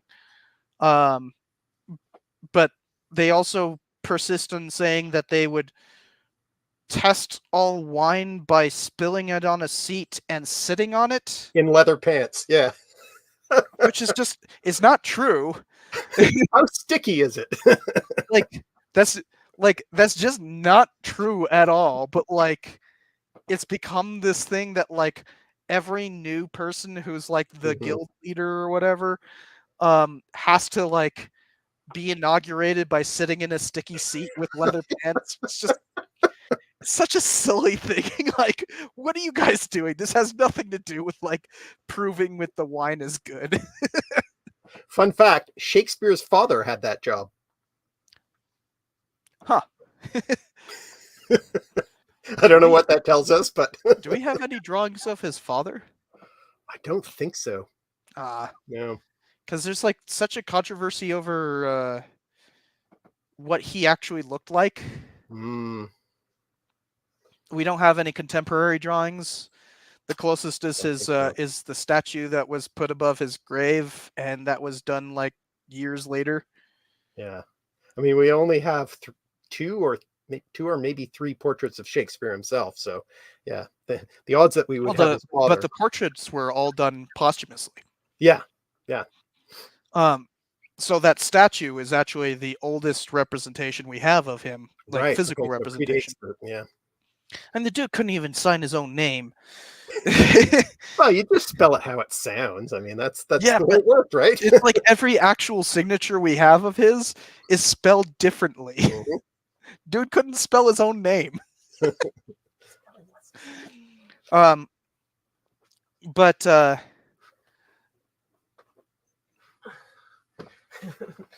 So we have a guest. I've been hanging out on the edge mostly because I want Mark to make me a drink, and that's you're not in the bar, whiskey or so. vermouth. But also, I This wanted is to say hi. this is Avon, who is the second the power behind the throne of Yes, let's go with that. of Sure. Mark's The channel. producer editor, I guess you would say. Yeah, I'm the one who goes and fetches the dictionary of Proto-Indo-European so that he can look up the word wedding. For instance, like that's my crucial role here in this partnership. But Yeah. Avon doesn't like whiskey or vermouth. Yeah, I know. So, which is why I make Manhattan is not really the right thing. But he's also in our bar. So, if I want to drink, as you can see in the background, this is just the base have of the bar in our Quite the basement. extensive bar. Yeah. So it's not that I wanted to interrupt you so much as that I just Want a he's drink. locking. It's like going to be dinner time soon, and I'd like a pre-dinner drink. But so I was wondering if just saying that's okay. I mean, I'm happy to pay for it with an etymology or something if I need to. But Well, we were talking about the Just sort etymology of of that. whiskey. Yeah. So why don't you do that, and I'll be. And if you don't mind, we I'll just grab got something. to we were talking about Shakespeare and that. Yeah, I know you. I think Mark's been doing a very good job of leading you on the kind of down the garden path way that Yes. he does his own videos. You started at whiskey and you ended up at Shakespeare's leather pants. Yeah. So, you know. No, but I know that I just have to sort of poke Cypher with the right thing, and then he'll do run too. with it. So I just have in my mind all these things that I just have to drop the initial back, and then Cypher will just go on with it. Perfect. That's my plan all along. I just want to hear Cypher talk about stuff. Yeah. Well, there's some topics you don't want to do that because then it'll turn into a whole half-hour conversation. I've been doing this podcast, I guess, weekly live stream with Emperor Tiger Star. By the way, if you guys haven't heard of this, I've been doing it on Twitch. It's mostly every Thursday at 6 p.m. Mountain Time, so 5 p.m. Pacific Time, or what is that, 8 p.m. Eastern? Yeah, 8 p.m. Eastern. That we're watching a bunch of propaganda examples. But he's like been compiling a list of things of like, don't bring up Wilson, don't bring up Jeeps, don't bring up punk music. Trying to keep you on track. Don't mention the war. Yeah. It's like he's like compiling a list of like, just don't bring up those topics. So it turned into a whole thing. And thank you, Punk, for putting on the thing. This is actually currently streaming on Twitch, though we have currently three viewers. Okay. Hello, Twitch people.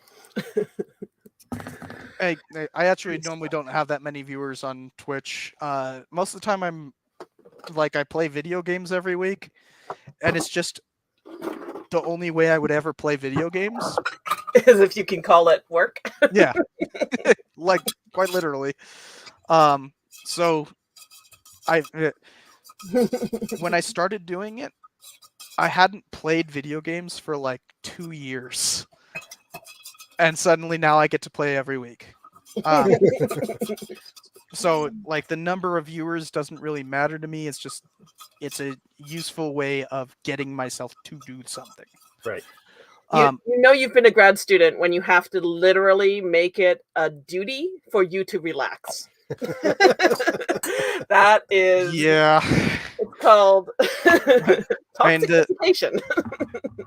It's like I bet you guys did this when you were in grad school. Like you purposely say, I am not going to read today. I am not going to write today. And then you end up spending half the day like rearranging your bookcase. It's like, technically that's not reading. You should do more Twitch streams of music Twitch streams. I want to, but the problem is my piano is in my kitchen. No. And my kitchen is over there. Over there. Yeah. You see the one with the red thing on it? That's the kitchen. It's a galley kind of kitchen, so not much space. And the only way I'd be able to do it is basically have to unplug everything and move it. Like this is a desktop that I have this all connected to. Right. Yeah, that's a lot more complicated. Yes. What did you make? I made a pink gin, which is it's quite pink, which is gin, basically, and some Angostura bitters. I put quite a few Angostura bitters in, quite a bit of it, and I put a little bit of sugar syrup in it just because I find otherwise it's not quite. Is it just rough. standard simple syrup? Yeah. So it's literally just that color because of the bitters. This is just the bitters. Yep. Yeah. So as I said, I put like you put a lot of bitters in it. Well, but I mean that's the flavor. That's So the pink one gin flavor. that's what it is. It's gin plus Angostura bitters, and I put a little bit. I mean, probably about a teaspoon of sugar in it. So we were discussing how you don't like gin and I don't like whiskey. I really like gin, so I'm quite happy to have literally just gin. But I thought I'd do a pink gin because at But we least can all it's agree on the Angostura bitters. yeah, so, that's what I yeah. thought. I thought I would Yeah. be thematic by going with the bitters at least. So I threw You know, my bottle behind me because I literally tapped it out on Mhm. Gotta get to another make this. But the original, just to sort of bring it back to the Manhattan. the original bitters, at least according to Jerry Thomas's recipe, is Boker's bitters. Let me see if I could pull up a. How's that spelled? Boker. Boker's bitters. And the thing is, Literally we don't actually have the historical recipe. It was lost. But someone found a bottle and they analyzed it and reconstructed the recipe. So what you can buy now, and that is a reconstruction of it. Yeah, because it went out of production early 20th century. Bitters is such a weird thing. Well, here's the etymology for you, Avon. The cost of being on stream. Where does the term bitters, not the term, the product bitters come from? Yeah, like the idea. Yeah, I mean, Mark will go into more detail, but it's medicinal. We all know, right, that the whole reason to have a cocktail is for the medicinal properties, of course, and we all know that. But I mean, it is. The bitters were originally, they come out of the sort of panacea, patent medicine, and but even before, if you go before the patent medicine, you went back to, like, if you go to those monasteries where they make chartreuse or all the various kind of herbal liqueurs, this idea of you have a bunch of different herbs and spices, which were considered to be medicinal and often were, and then the best way, going back to distilling, the best way to get a bunch of the best, the essence, the actual vitality of those things out is by soaking it in alcohol or distilling it, either way. But mostly these are tinctures. These are, you soak it in alcohol. And so the original, those kinds of liqueurs were herbs and spices in alcohol, and then that gets reinvented in the 18th, 19th century as patent medicines or as medicines. And so most early bitters were meant to be either cure-alls or very often digestives. They were to help you with digestive. And so like they say on the Peychaud bitters that we talked about before. Yeah. Another example aromatic of that. cocktail bitters, the grand exhibition of Altona, Germany, 1869. Oh, wait, this is just the label from then. Yeah, but so they were mostly meant for, at least in theory, they were meant as tonics, right? Peychaud was an apothecary. I mean, he that was his job, was making medicines, and he made the Peychaud's bitters, and people liked it. Well, and so you had it, and then again, they were very hard you couldn't drink them, right? Like, they're so bitter and they're so strong that they're not potable. There's a difference between potable bitters and non-potable, which is whether or not you can drink it on its own. Though people do attempt to do bitters that you can't drink on its own? Well, you can't. I mean, if you actually tried to drink a glass of Angostura bitters, it would be so bitter and strong that you couldn't really drink it, right? Yeah. As opposed to, like a Campari, which is an amaro. It's a bitter. That's just bitter in Italian. But it's a potable bitter because you can drink a glass of Campari on its own. Still quite bitter. Not everybody likes it. But it's also not as high in alcohol because, like, the Angostura is only 44.7, but like 88 or 89 proof is pretty strong, as opposed to this is only a 25%, right? So the non-potable bitters, you can't just drink them on your own, so you have to put them in something to drink it. So you can either dilute it in water, which I always think of the term potable as like water. Well, whether or not it will hurt you to drink, like seawater is not potable water. Yeah. But all it really means is, drinkable. Is drinkable. Literally, it means just drinkable. Yeah. And I suppose if you drink, you can drink an ounce or two of Angostura bitters. There's such a thing as an Angostura sour, which is an ounce of Angostura bitters and an ounce of rye, I think, and an ounce of lemon. Oh, it's a lot better than you think it is, but it's still you have to be a little just seems and a full ounce of it though. It's quite a thing. Let me tell you. But but and there are some bitters where if you drank that much, they might actually hurt you because they have so much quinine or some of these other things that are toxic in high doses. Like some bitters have stuff in it that if Quinine. you had quinine, yeah, Quinine. which Yeah. is Quinine or quinine, depending on where you come from. or yeah. or Although, quinine wait. or quinine or No, there's no, like That's not. I was That's what's thinking. in- I was thinking of strychnine. no, Um, no, no, which not you were like, strychnine. that's toxic in small doses. What are you talking about? yeah, I was like, oh, I mean, it only has a little bit of arsenic. No, it's quinine, which is the thing that makes tonic water bitter. But is in a yeah, lot of that's the stuff that's actually good for beating Malaria. back malaria. Yeah. Yeah. Mhm. But in large dose, like if you have it in large doses or if you distill it wrong, it's toxic. So those are Oh. the kinds of things where you can have it in small amounts, but you can't. Everything in moderation, right? Yeah. But so bitters, you could add it to just water and drink it, or you could add it to soda water, which was considered also medicinal. So that's where you get things like Coca-Cola was originally a medicinal tonic, right? So Yeah. that's one direction. You go the syrup direction and you add it to soda, or you add it to other alcohol, and then that dilutes it enough that you can drink it. So the original cocktails are, just medicine. They're just diluting your medicine so you can drink it. Drink your It's medicine. the good for a you. spoonful of sugar for the medicine goes down kind of approach to things. Well, and I mean that's why grog and the gimlet cocktail exist. Well, I is thought grog was scurvy. like an accidental.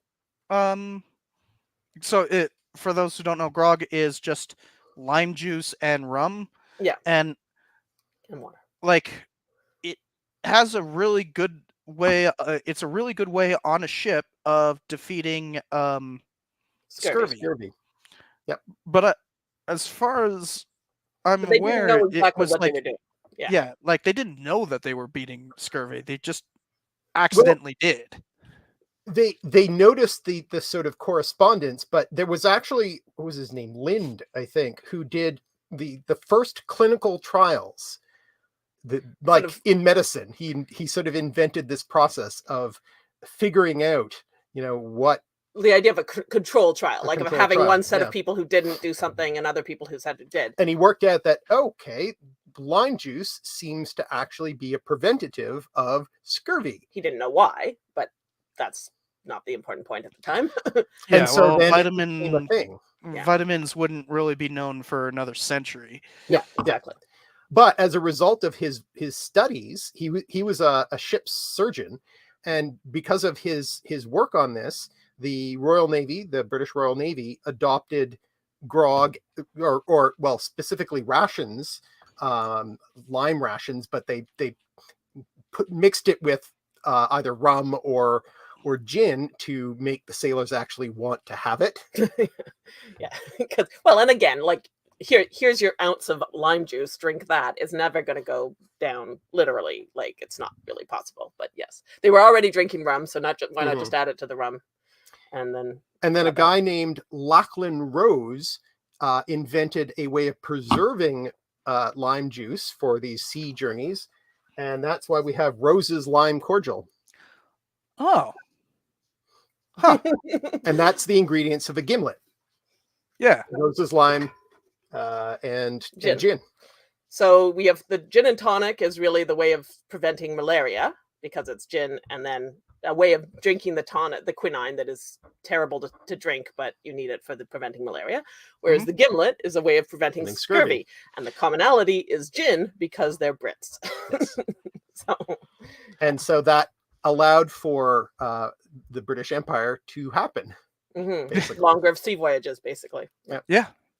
Well, it's like, longer sea voyages were already happening before grog and that. I mean, the circumnavigation of the globe was what, 1542, 1548, something like that. But you lost fewer men and you were able to stay out at sea longer, and fewer people came back with no teeth. So, it was just, it helped. It helped. Although in the case of Magellan, he didn't need grog. He needed to get stabbed less. Yeah. There are many dangers on the high seas, okay? There are many dangers. Some of them are about medicine and some are hard to prevent. There are a surprising amount of early explorers who end up just they got stabbed on an island somewhere. The problem is a lot of early explorers don't seem to have been particularly nice dudes, and so I think the getting stabbed was a very high risk in They're their line of literal work. conquistadors. Yeah. So their encounters with other people didn't always go so well. Is really Yeah, what but happened. even like Cook, Yeah. which is just Captain Cook's just almost a tragic figure. And I don't think anybody argues that he was being a jerk. No, but Struggling to come up with a word that isn't a curse. gonna be flagged. Because but he still ended up getting killed. Yeah. It's the risk in your line of work if you're gonna go exploring.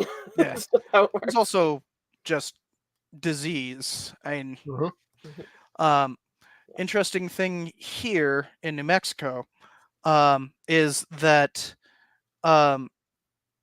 when Coronado came through, the first conquistadors to come through in 1542, he took up residence north of town here.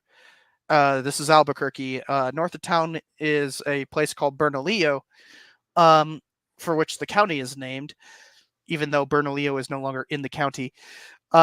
There is a deserted pueblo that basically became deserted because of him and has been, revived and everything. And from what we can tell, despite all the warfare and everything, which I will point out, there was a ton of it. Don't get me wrong. There was he was a conquistador. He's very much, that medieval. You screw with me, you're not a conquistador apologist, is what you're saying. I will not only kill you, I will kill your entire family. Blah blah blah. Somebody's gonna clip that.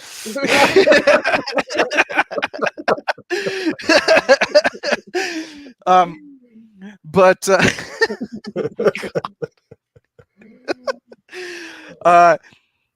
but what probably killed most of the conquistadors there, and we have archaeological evidence for this because they buried their dead. So we're digging them up right now. Screw you, conquistadors. Is that most of them died from disease, and disease that they were not immune to. Right. So it was actually like, there was disease transmission. It's often portrayed that like Europeans had all the disease, and when they came, that ended up killing. There's plenty that came the other way. Yeah, no, definitely, and just definitely when you talk about going to the Fire Islands in the Caribbean, and yellow fever in the Caribbean killed huge numbers of Europeans, for instance. It was a serious ongoing problem. It also killed a huge number of enslaved people. Isn't yellow fever normally also referred to as Egyptian fever because it's actually related to like? Oh no, I'm thinking of the Nile virus. Oh yeah, the West Nile virus. Yeah, that's a different thing. But the yellow fever. I always like because there's one that's called Montezuma's Revenge. Yes, that's just travel tummy, shall we call it? Well, it's also an STD. It's gonorrhea. Well, it's actually used for a couple of different things. Wait, for like dysentery? I've heard it used, Montezuma's Revenge. That's just a general catch-all for stomach troubles. But there's also, I think it sort of depends who's talking about it and what their level of politeness in society is, whether they're using it for STDs or whether they're using it for gastrointestinal issues. And somebody has already clipped the. There you go. You basically gave them permission by mentioning it. Yeah. Yeah. No, I realized after I said it was like, oh, dang it. Use it wisely, everyone. Use it wisely. Is there a wise use of that? Jeez. I'm gonna duck out. I got my alcohol. I got what I came for. So I will keep watching, but I'm gonna go upstairs after roasted chicken. So it's really nice to see you, Joe, though, and thanks everyone. It's great to see you. Bye. By the way, to connect from the talk of conquistadors. Another theory, and this one is almost certainly, well, it is certainly wrong, but another theory for where the word cocktail comes from is that it comes from the name of an Aztec priestess, Xochitl. Xochitl cocktail. I mean, I don't know if you can hear it. I don't know that I can hear it, Yeah. but supposedly there is a whole story about her and a conquistador and mixed drinks. Yeah, but the word cocktail isn't attested until like the 19th century. I know, it's bonkers, like how that could possibly have been bubbling under for so long. There's so many different folk etymologies. Yeah. Oh yeah. When it comes, I remember, I think I got it from Star Trek. Was the whole sabotage thing, where it's like, oh well, workers would wear sandals called sabots, and they would throw it into the machinery, and like that's in, I think, Star Trek 5 or 6. Everything after everything between Star Trek 4 and Next Generation doesn't exist. Star Trek 4 is the best. That is agreed. Absolutely the best. Yeah. Save the whales. Yeah, it's comedy gold too. Yes. Like my favorite part is the guy who's like, just running in like Golden Gate Park and just dung. Or the whalers at the end. Yeah. But we are both historians, and therefore we are in fact nerds. we are certified nerds. We both have letters at the end of our names. Professional nerds. Yeah.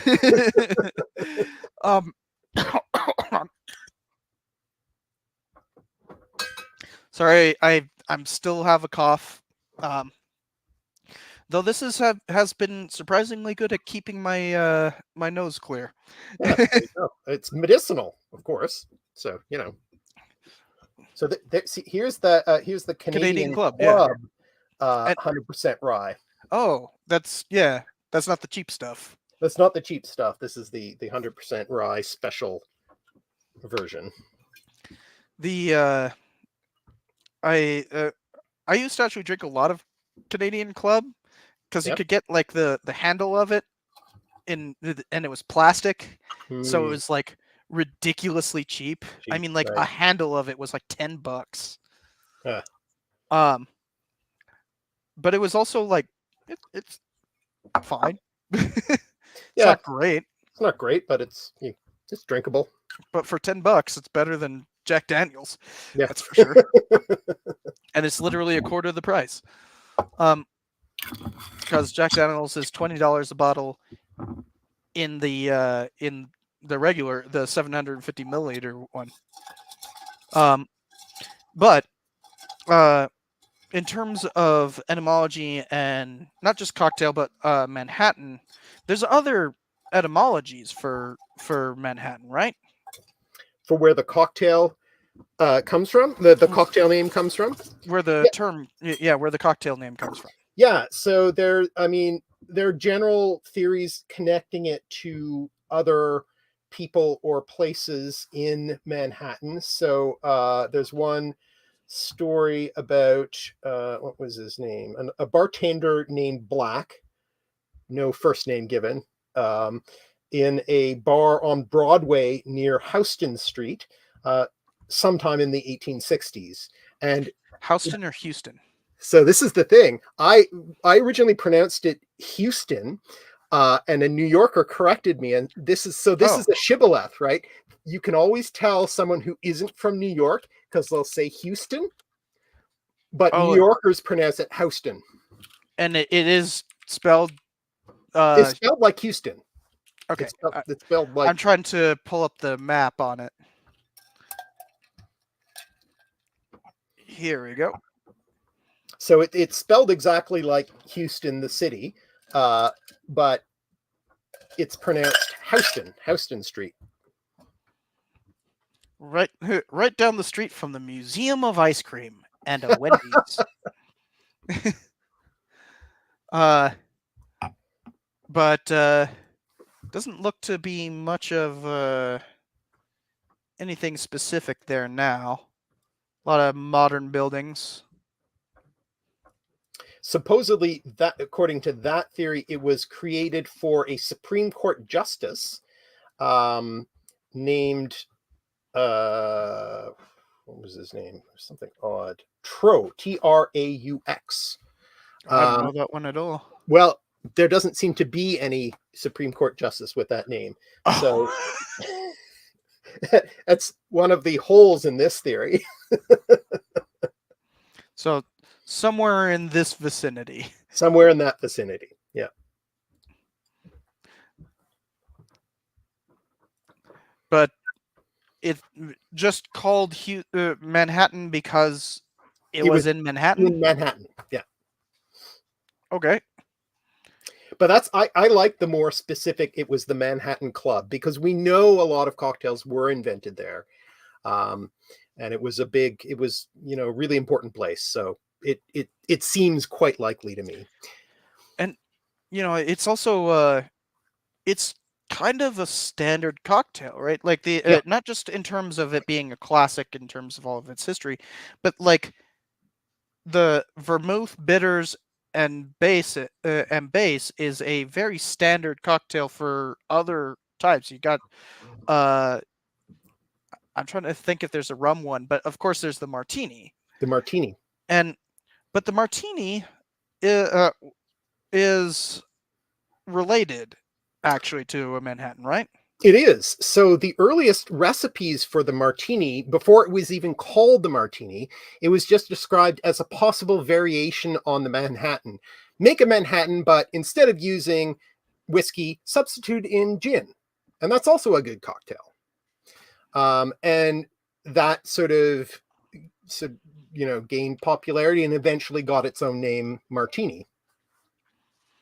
Now, that's one theory, of course.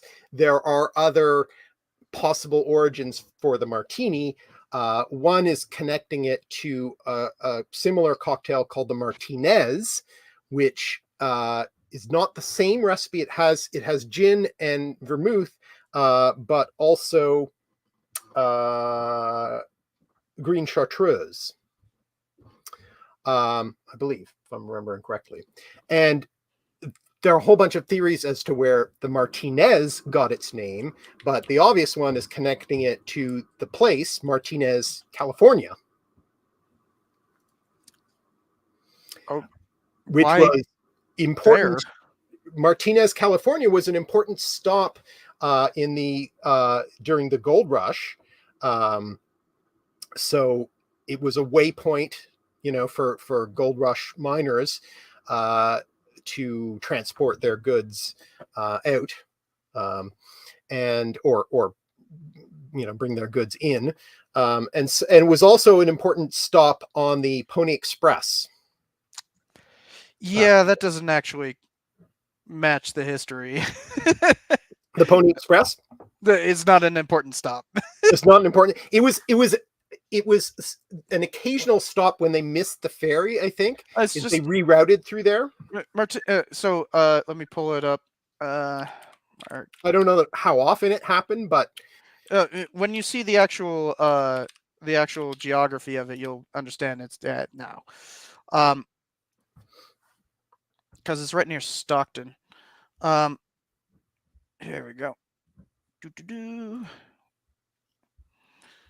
So Martinez is right here. Give me that. There we go.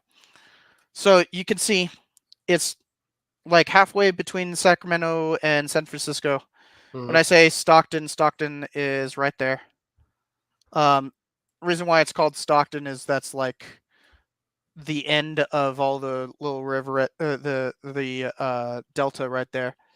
You can see obviously it's been heavily constructed since Stockton actually set up the port. But Martinez, like, there's nothing there. There's no reason to stop there. It's just there. I don't think that was I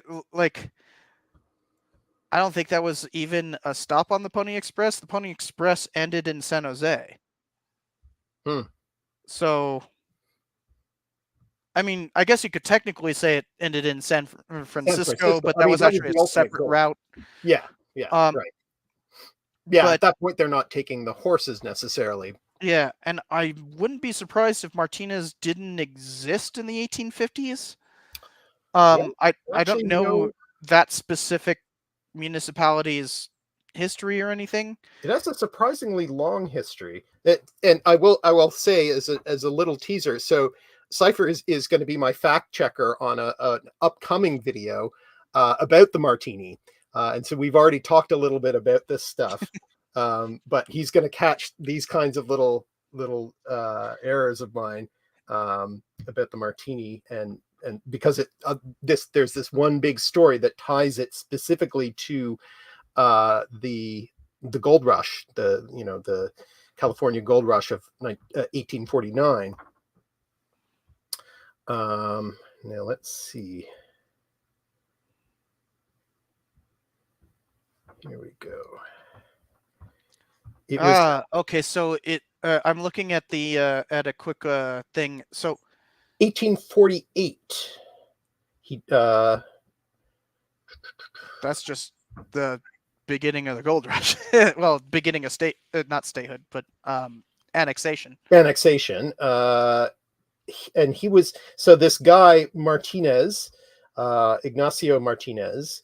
Yeah, he owned the rancho there. He was given that ranch there in 1848. No, or 1849, or was it after the annexation? 1824. 1824. Oh, earlier. Okay, yeah. Yeah. Well, it would be illegal to give it after. But it was his children who his son or something. Yeah, he ran a ferry there. Yes. Because it is in like a nice little inlet. For the like, it's not quite the San Francisco Bay. It's on the American River, but past the Delta, so it's a good ferry point. It's not the best ferry point. The best ferry point would be I'm forgetting what it's called. Vallejo. Yeah. Vallejo is the best ferry point for that.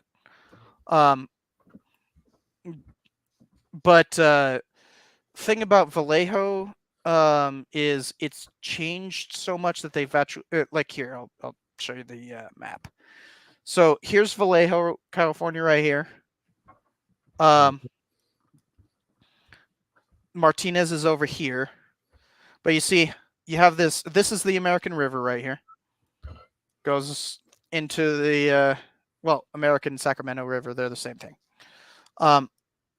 They literally combine at Sacramento. But everybody called it the American River at this point in the 1840s. Sacramento River as a concept doesn't come around until basically John Muir. Yes, right.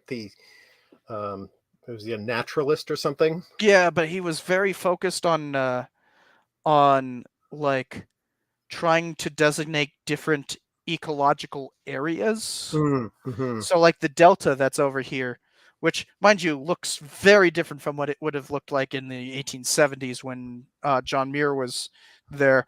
And I should probably just put on satellite view. But the Delta here, well, you can see there has been a lot of like buildup and all that kind of stuff. It's still a Delta. It's still very obviously a Delta.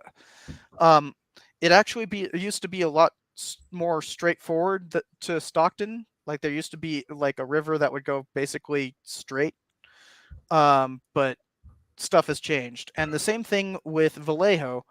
This whole bank right here is man-made. So you can actually kind of clearly see it if I take away the little border there. You can very clearly see that's man-made. Right. Yeah. That does not look like a natural shoreline. So originally it was a lot easier to just take the ferry right here. Hence why there's a bridge. Rather than going all the way over here to Martinez is right here, and you can see the original, like, this is the original ferry point. Right. It just it wasn't that prominent of a location. It doesn't work as well. The only tricky bit is that, like, the actual Pony Express ended down here, but there was like tendrils that would go everywhere else. But the Pony Express wasn't that important to begin with. Well, it didn't last very long anyway, so Yeah, it lasted for like a year and a half. But like but for instance, the Butterfield stagecoach also ended in San Jose. It was illegal to provide coach service between San Jose and San Francisco if it was forgetting the name of the company. Stockton owned it. I can't remember the name of it. But Stockton's company had like a monopoly on the coach between San Francisco and San Jose. He actually tried to assert it all the way between San Francisco and Stockton, all the way over here. I mean, not Stockton, Sacramento. And yeah, you can see that's quite a trip because you have to go all the way around. Then typically, like, I guess you could go through here, but normally you'd actually come all the way up into the Berkeley area and then come across into the Delta, take a ferry, and then get to Sacramento through all of this farmland. It's actually a pretty crazy trip. Like, the trip, I actually knew people who would make the daily trip between Sacramento and San Francisco. If you tried to do that in like 1878 when Black Bart was doing his thing, that would have been a 4-day trip. Yeah, not easy. Because you have to zoom out in order to even see the whole route, because it's like this, as opposed to just boop, boop, boop, boop. It used to be like that. So, that's why when you were talking about the Martinez thing, I'm just sitting there like, that doesn't make sense. Well, it's not the theory that I actually favor, but yeah, according to this theory, the Martinez cocktail was named after Martinez because a 49er went to buy a bottle of whiskey. He was either in Martinez or on his way to Martinez. And he would, of course, at the time, there was not a lot of ready currency in California. So it was common to pay with gold, fresh from the field. Yeah. That's why San Francisco has its own mint. Yeah. And which so was started in 1851. And so he pretty early on. Yeah. And he apparently, paid with a gold nugget, but I suspect we're talking really more like gold dust, because a nugget sounds a lot more valuable than a bottle of whiskey. But well, a weird thing about, I wonder if I could, I'm trying to think where I have it. I have a price guide. Yeah, prices were super inflated. Obviously. Yeah. I have a rancher's price guide from 1852. Okay. Somewhere. I have it digitally.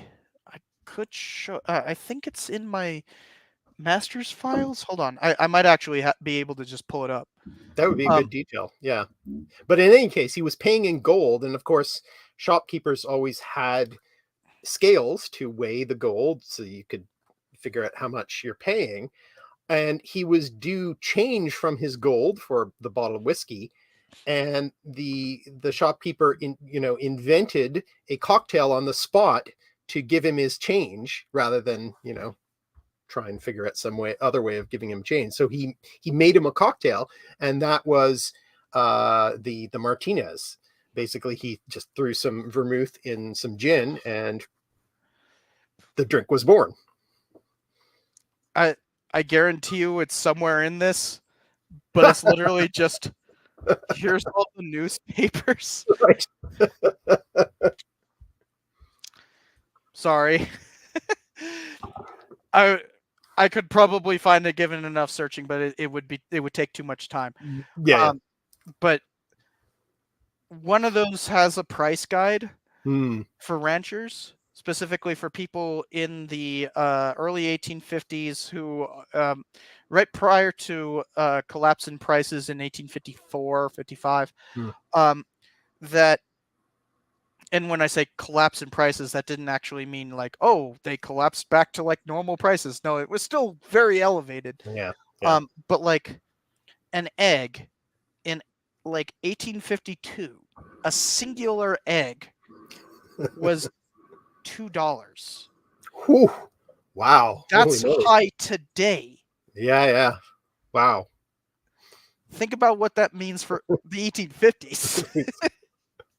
Not a lot of people were affording to, buy eggs, I guess. Yeah. Can't eat your eggs. Oh, Yeah, imagine making a cocktail with an egg then.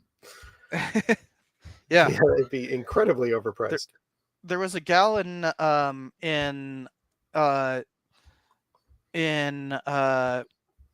what is now the Paso Robles area, was called San Clemente, not San Clemente, California. That if you guys are in California, not the same San Clemente. It was the San Clemente Rancho, different place.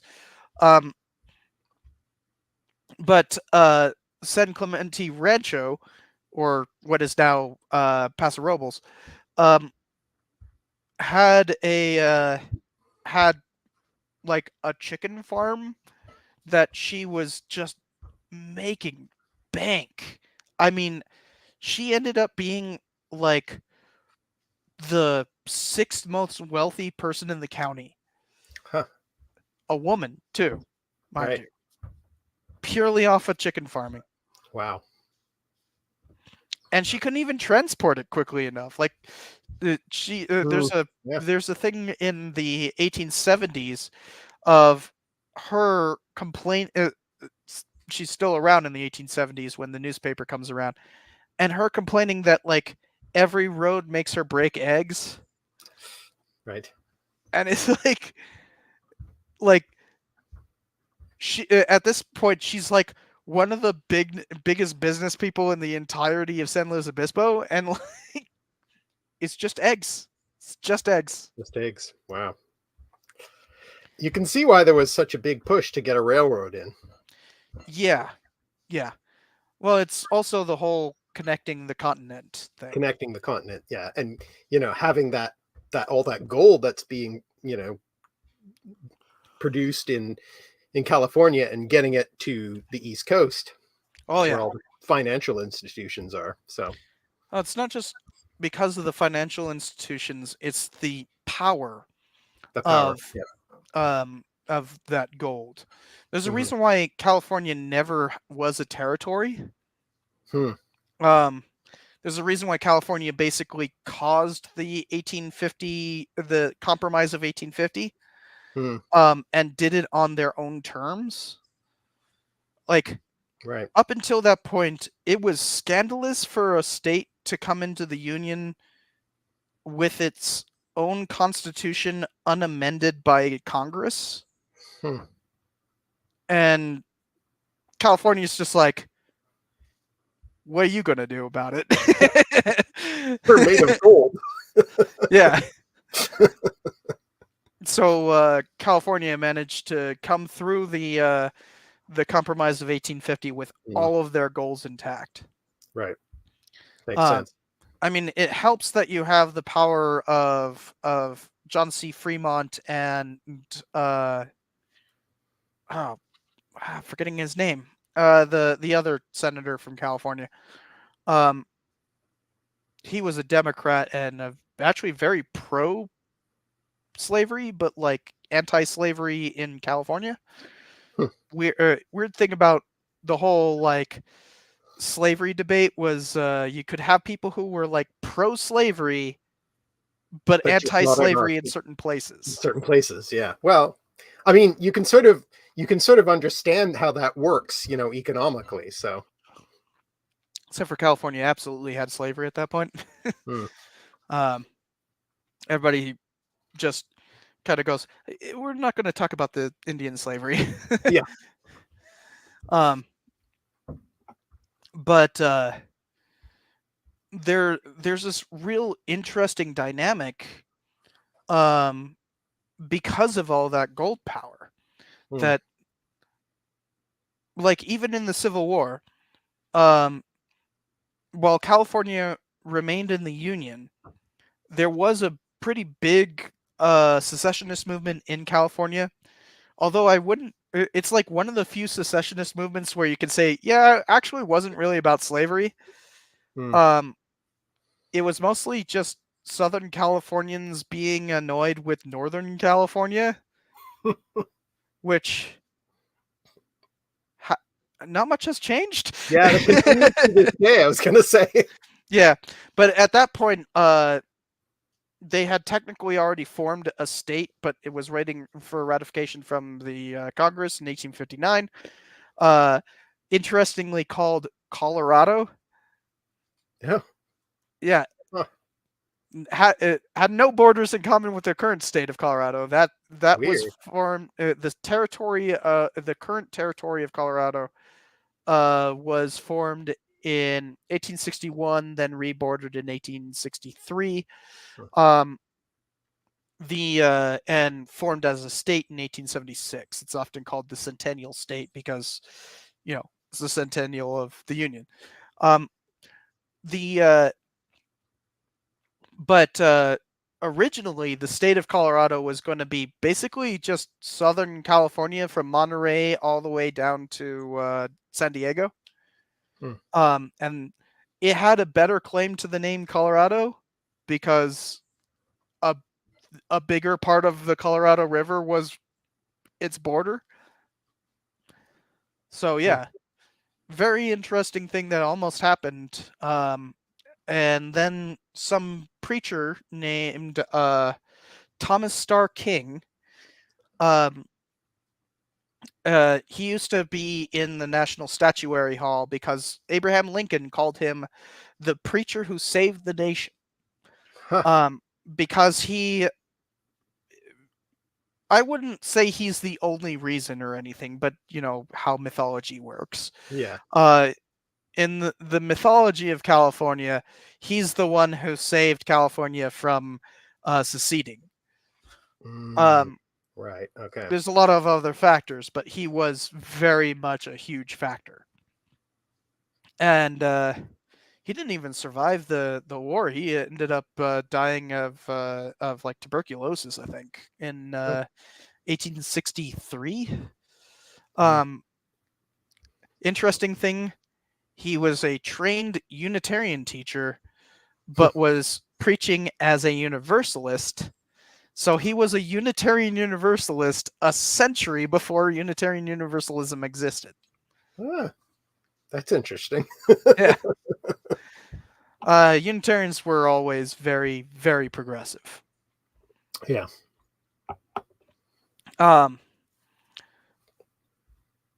I don't know how to bring this back to Martinez and Martini and all that. Because we were talking about California history. Obviously, this is something I could talk a lot about. Yes. Yeah. Um, Well, I know. And as I'm writing this martini video, I'm like constantly thinking of you and uh like I'm poaching your territory here, but oh, that's fun. that's why I wanted to get you to give it the look over Yeah, absolutely willing to look before I over run it. with it. So yeah. Um, the I just noticed we haven't actually had any comments for a while. I just want to make sure we weren't missing any. No.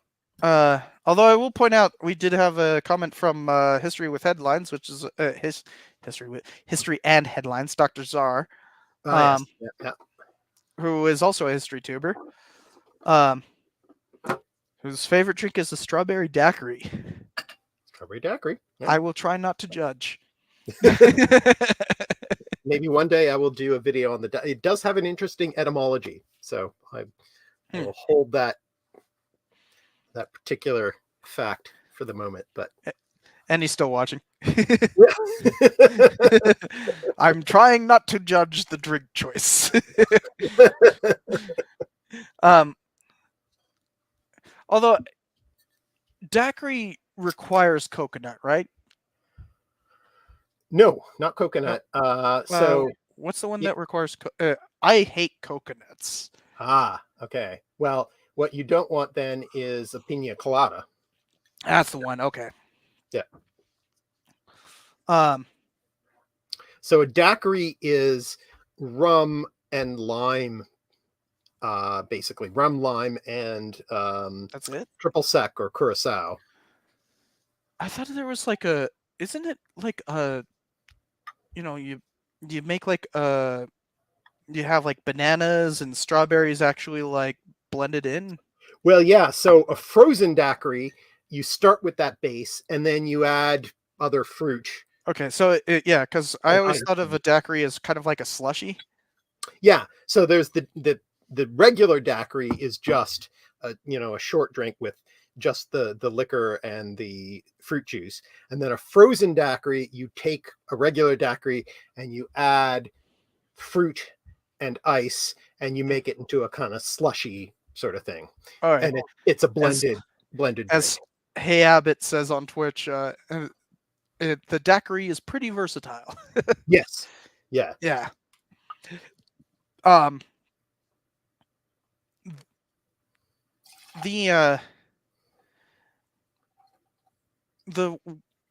always prefer drinks that are not so sweet. Like, yeah, me too. The Sazerac literally requires an entire teaspoon of sugar. Yeah. It's just a teaspoon of sugar, and I tend to dilute the sugar a lot. Right. Because you can play around with the mixtures and get it to where you like. That's the wonderful thing about cocktails, is that you can. It's not, while you have a specific thing, and I'll put up the banner for like what a Manhattan is below us. Like, you can play around with those mixtures. Exactly. And I have a sort of a cocktail guru who his line is that a cocktail recipe is more of a negotiation than a strict set of rules. Right? Yeah. Well, I remember back in my days when I would actually go onto the Vegas Strip, like right after I had turned 21, and it's finally I have access to all of this stuff. And especially, when you grow up in Las Vegas, you end up having a lot of connections and that. So like all the bouncers and all that kind of stuff. So you get to go to those clubs for free when other people don't. And I remember like always like begging the when I'd go and order a drink and be like, make it very dirty, very dirty. And like just begging them to not dilute it as much. Because like it's in the bartender's best interest. And this goes back to the whole prohibition talk that we were having earlier, that to make the drink less potent. Also, it gets, if you make it too potent, then you get a bunch of drunkards, and you don't want that on the Vegas Strip. Well, you do. You just don't want them in your club. You want them out of your club by the time they're that drunk. There's like a whole economy of this. Oh, I just noticed a while back, I don't know if she's still here, but Shannon was here earlier. Yeah, apparently. I just You're noticed that. still here. Hi, Shannon. Hi, Shannon. Yeah, because Matt's going to be going live in like, I think an hour. Ah, right. Okay. Actually, I wonder if we can raid. You can now raid on YouTube. Can you do that through StreamYard, or that's whatever You we're have to doing? do it separately through. You have to do it separately from YouTube. okay, Yeah, from but YouTube. but we could potentially raid him, but that would require being on here for another hour. Right. Yeah. Um. We may be too drunk by then. I don't know. Yeah. I'm also kind of like fidgeting here, trying to hold my bladder. Mm. In fact, would you mind being on longer if we take a bathroom break? I am fine. I am. Yep. Okay, Good for me. so this is now that we've mentioned it, it's a good time to take a break. I need to go to the bathroom. So guys, we will be back in just a little bit, but give us a minute, and we'll come back. And I'm just gonna run to the bathroom and right back. Let me put the little screensaver on. Hold on. There we go. We'll be back in just a little bit.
You ready? Mm-hmm. And we're back. Sorry about that. I also scared my cat. he was sleeping on the cat tree, and now he's kind of like, "Why did you wake me? How dare you?" Oh, big yawn. um,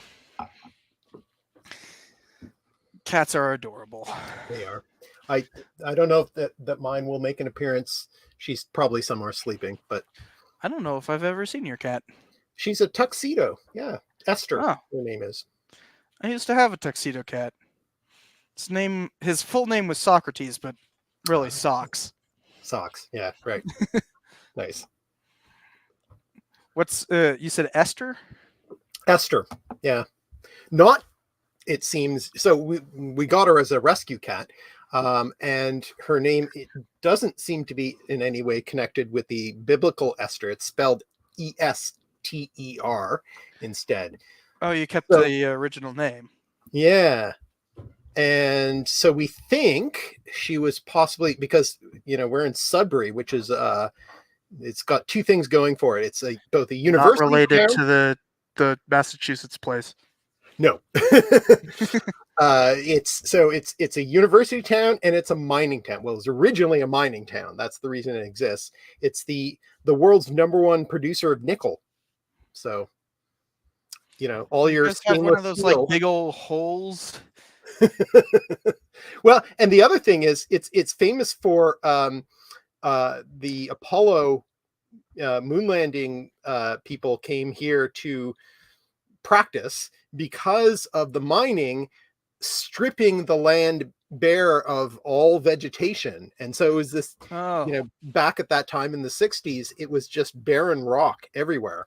They've since regreened and, done all yeah. kinds of environmental improvements and stuff. But yeah, it was, Specifically Apollo 11 or other Apollo missions? well, the whole Apollo program, I think, Okay. basically.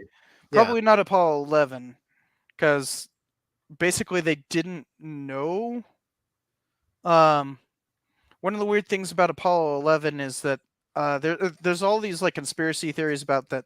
Oh, they actually filmed that at the Nevada test site, which if you've ever been to the Nevada test site, it doesn't look like the moon at all. Yeah. But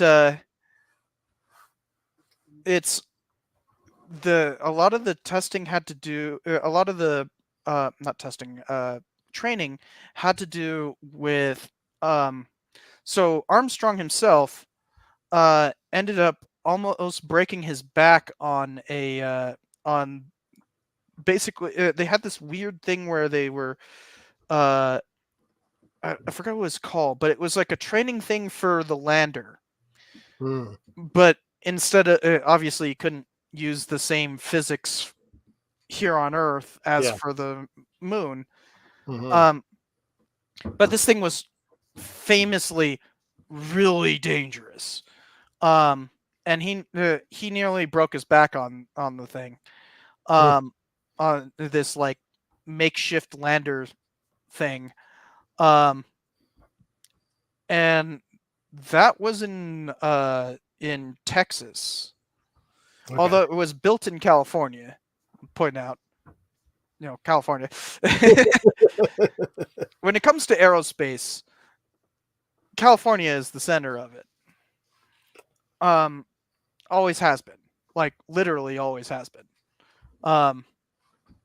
The when the Wright brothers built their first factory, it was in California. And yet somehow Florida gets all the glory now. So I don't know. Or Texas. What? I For, mean that's a for launch site, aerospace stuff. sure, but not as like that's not where any of the companies are. No, I know. And yet in terms of public perception, it's just what they see on TV. So it's Well, all it's a good launch site. it's a good launch site. Yep. Yeah, you got the JFK freaking spaceport there. Yep. So, Cape Canaveral. Yep. Yeah, but that's the launch site. Houston is the best place on Earth to put a command center. Yeah. That's within U.S. territory. Like that has nothing to do with like the actual industry. No, but most people don't know about the industry. That's the problem. Yeah, that's true. I mean, They just see what's on TV. yeah, and they hear, Houston, we've got a problem. It's like, Exactly. oh, Houston, I recognize that. Yeah, It's like, sure, but who built the rocket? exactly. It was California. The prior to World War II, guess what percentage of flights in the entirety of the world, 1939, what percentage of flights in the entirety of the world came or went from Los Angeles? Maybe about a third? You're actually you're actually overestimating, but it was a quarter. Quarter. Okay. 1/4, and I'm not saying U.S. flights. I mean flights. Flights. The whole world.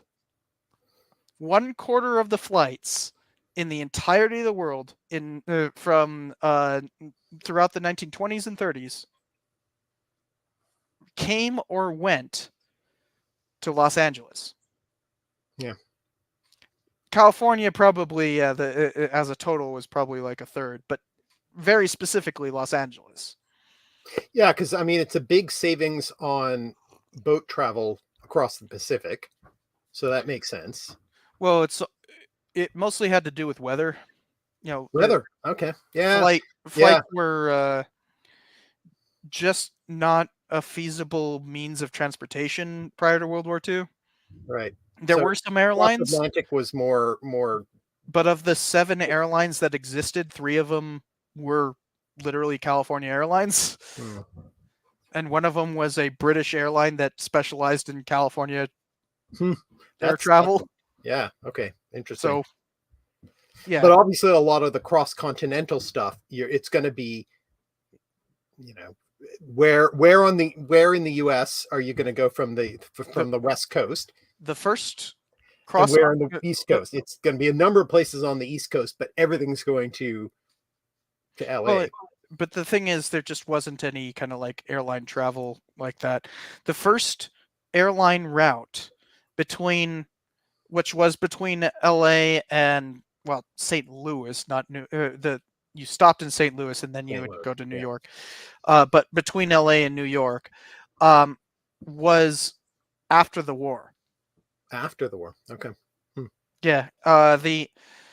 And it required a pretty big revelation in aerospace was the pressurized cabin. And the first thing designed to be an airliner was the Constellation, which didn't take its first flight until 1942. Okay. So during the war. During the war. Yeah, and its first cross-continental flight from LA to New York was literally flown by Howard Hughes. Yeah. Okay. Which broke the record by far for for LA to New York. That was it had almost halved the time.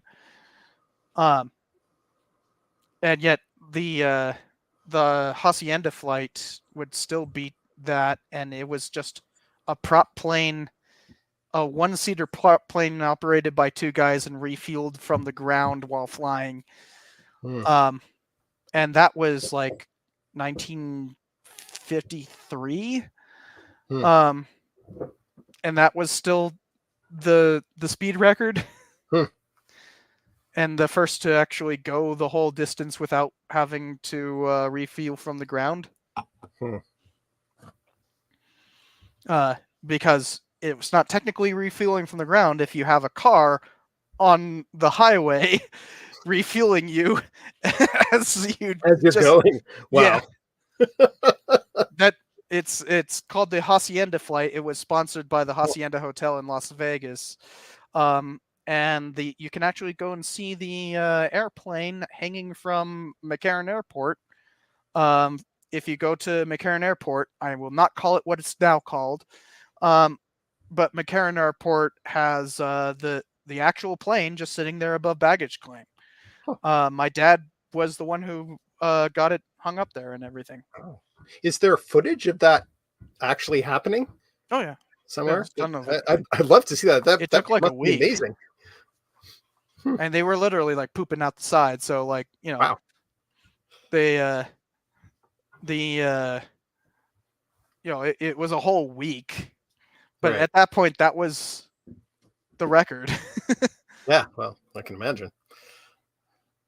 Yeah.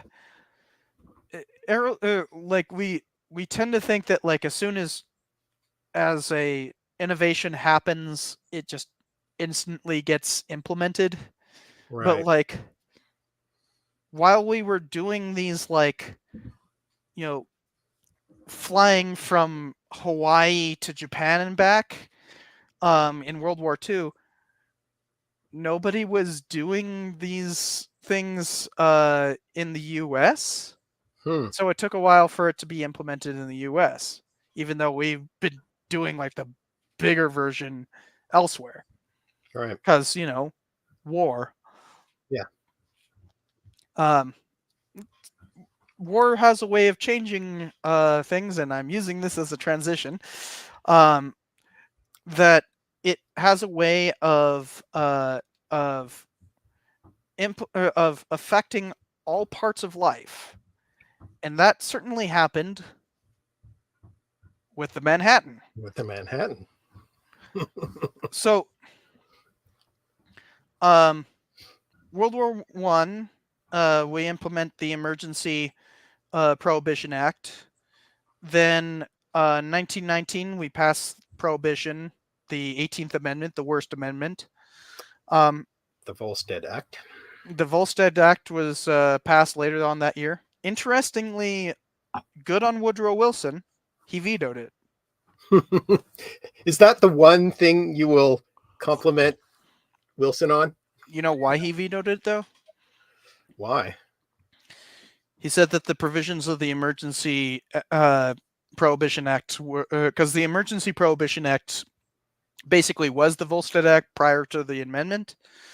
But it was for an emergency. It was for World War One to save grain for rations. Right. Obviously, if you're converting grain into whiskey, that's wasted rations. So a lot of countries did that, and so did the United States. He argued that that the Volstead Act was too far-reaching, and that it would be easier to just continue the Emergency Act, which actually didn't have a expiration date. So he wasn't anti-prohibition. He just was anti-Volstead. Right. So it was administratively more efficient, he thought. Yeah. So yay, he vetoed it, but like for the wrong reasons. It's Wilson. Like, of course it's for the wrong reasons. But Wilson. But the thing on that was, because of Prohibition, Manhattan ended up changing significantly. Throughout the time frame, it became more and more vermouth heavy, to the point that it was 1 part vermouth, 1 part whiskey. Yeah. But Prohibition got repealed in 1934. So it has steadily gained back the amount of whiskey that you put in it. Yeah. And that was true of a lot of cocktails during that period, is that, the base spirits would be, subpar is a polite way of putting it. Kind of crappy. I mean, when you talk about bathtub gin, right? And so when your base spirit is crappy, you want to increase the quantity of the other components of the drink. And so that happened with a lot of cocktails, is that the things you added in were there to cover up the inadequacy of the whiskey or the gin or whatever. So why does it remain a classic then? Why does the Manhattan remain a classic? Well, I mean,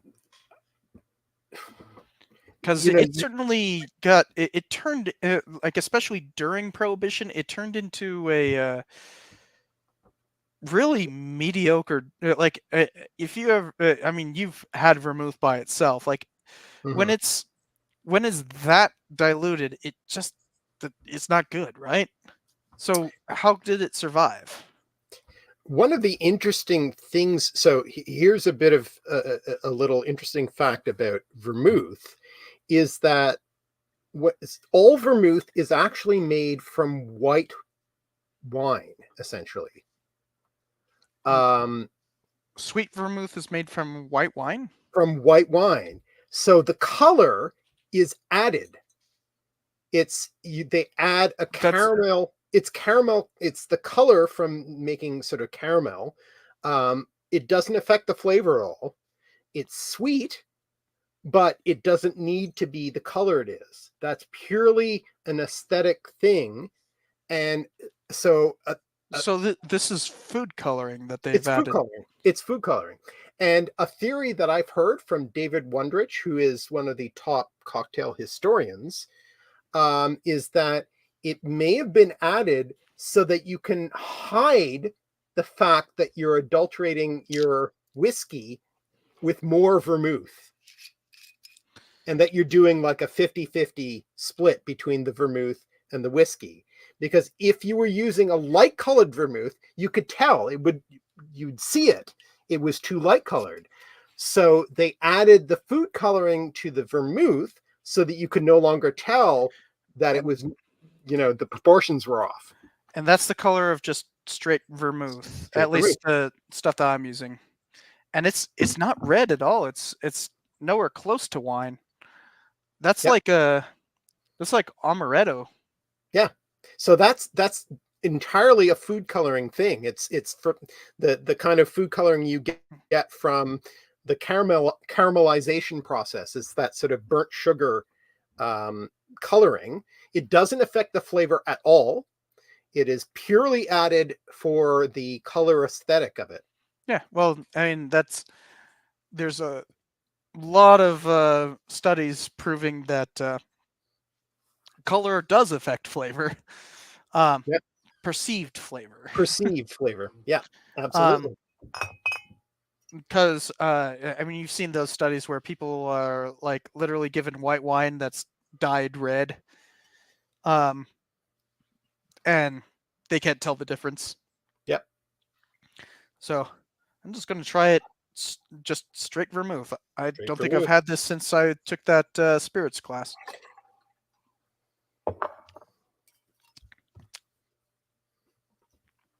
Actually, it tastes a lot like a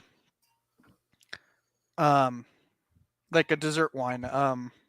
Yeah. What the heck is what's the most standard dessert wine? Like a port or a sherry or something like that. Is that what you're thinking? Those are fortified. Fortified. Non-fortified. Trying to think what. Here. Rosé, Blanc, Moscato. Oh, yeah. Yeah, it tastes a lot like a Moscato. Mm-hmm.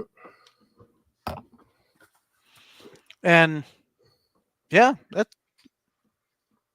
just but a Moscato is also a white wine that's fortified. It's not fortified. I think I never took a class in wine stuff. I mean I literally come from wine country, but the I only know what I like in terms of taste, not how it's made. But I think Moscato is one of those ones where it's like it's like harvested early or something along those lines. A lot of dessert wine, like an ice wine. Ice basically. wine. Yeah. I love ice wine. Yeah. A lot rarer in the States because wine you don't have the right weather conditions for it. Yeah. Really. It's become big in Canada. I mean, it wasn't invented in Canada, but it's become really big here because we've got the perfect region for producing that. Yeah, because it has to it has to get really green in spring, but it also has to get really cold. Yeah. So yeah, that would be a good belt for that. But it's like you'd think like South Dakota would be a good place for that. But as far as I'm aware, there isn't any. I could be wrong. I haven't been in South Dakota in decades. I was not of age when I was last there, so I could see like Minnesota being a good place for that. But also I keep on being surprised by places that have wine. Like, did you know that there's a bunch of wineries in Arizona? Yeah, exactly. God, Arizona. Yeah. You think it's too hot, too dry. Exactly. But there's places in Arizona that work well for particular grapes. Because one, it's not all desert. There's mountains and whatnot. Right. But two, there's like agribusiness. There's a lot of things that you can do to make the place fertile for that. Here in Albuquerque, there's actually several wineries. And mind you, big misconception about New Mexico in general, but Albuquerque specifically, we're not the desert. This is not the desert. On the house that I live in, there's a tree right there. There's a tree right there. There's a big old bush right there. There's a tree right there. There's a tree right there. And these aren't trees that we have to water or anything along those lines. I've literally done nothing to keep those things up. If I had to do something to keep them up, I would be like telling my landlord, hey, you want it to stay alive? You do something about it. They just stay alive. You're not far from the desert. You can, jump in the car and get to the desert pretty quickly if you want to, but yeah. Yeah, if you go south of here to Socorro, Socorro is 90 miles away. I think. What is the distance between here and Socorro? I'm guessing it's about 90 miles away. No, not Socorro, Mexico. Thank you. It's one day's walk. My directions are set by default to be walking. 76 miles. Right. Yeah. Socorro is generally considered to be like the beginning of the desert. That everything south of Socorro is desert. So 76 miles to the south, yeah, you got desert here. But it's that far away. It's not close. Yeah. Obviously, it's not as like with you where you have no desert in like 100 miles radius. I mean, the quickest way to get to the desert is to just keep going north until you reach the tundra or whatever. Yeah. And how much of that is really desert, Yeah. But here in the Southwest, yeah, the desert is never too far away. I mean, I grew up in the desert, right? Las Vegas is absolutely the desert. That's Mojave. Absolutely. Yeah. But I remember, you remember Tristan? Yeah. Tristan kept on talking when we were in California, and he kept on talking about like here in the desert, and I'm just sitting there like, here? In Anaheim? You're calling Anaheim the desert? One of the most fertile places on Earth? The desert? What? But there's that misconception of just kind of like the Southwest is just general desert. Yeah. Yeah, I mean, and it's because the notable places there are a lot of notable places in the Southwest that are desert, and so it sort of stands in for the whole Las Vegas. Yeah, exactly. But like this place would not function like here in Albuquerque. It would not function well. The town was founded in 1712. 1706, sorry. 1712 is probably the correct date because Spanish law. Albuquerque was illegally founded, but that's a whole story.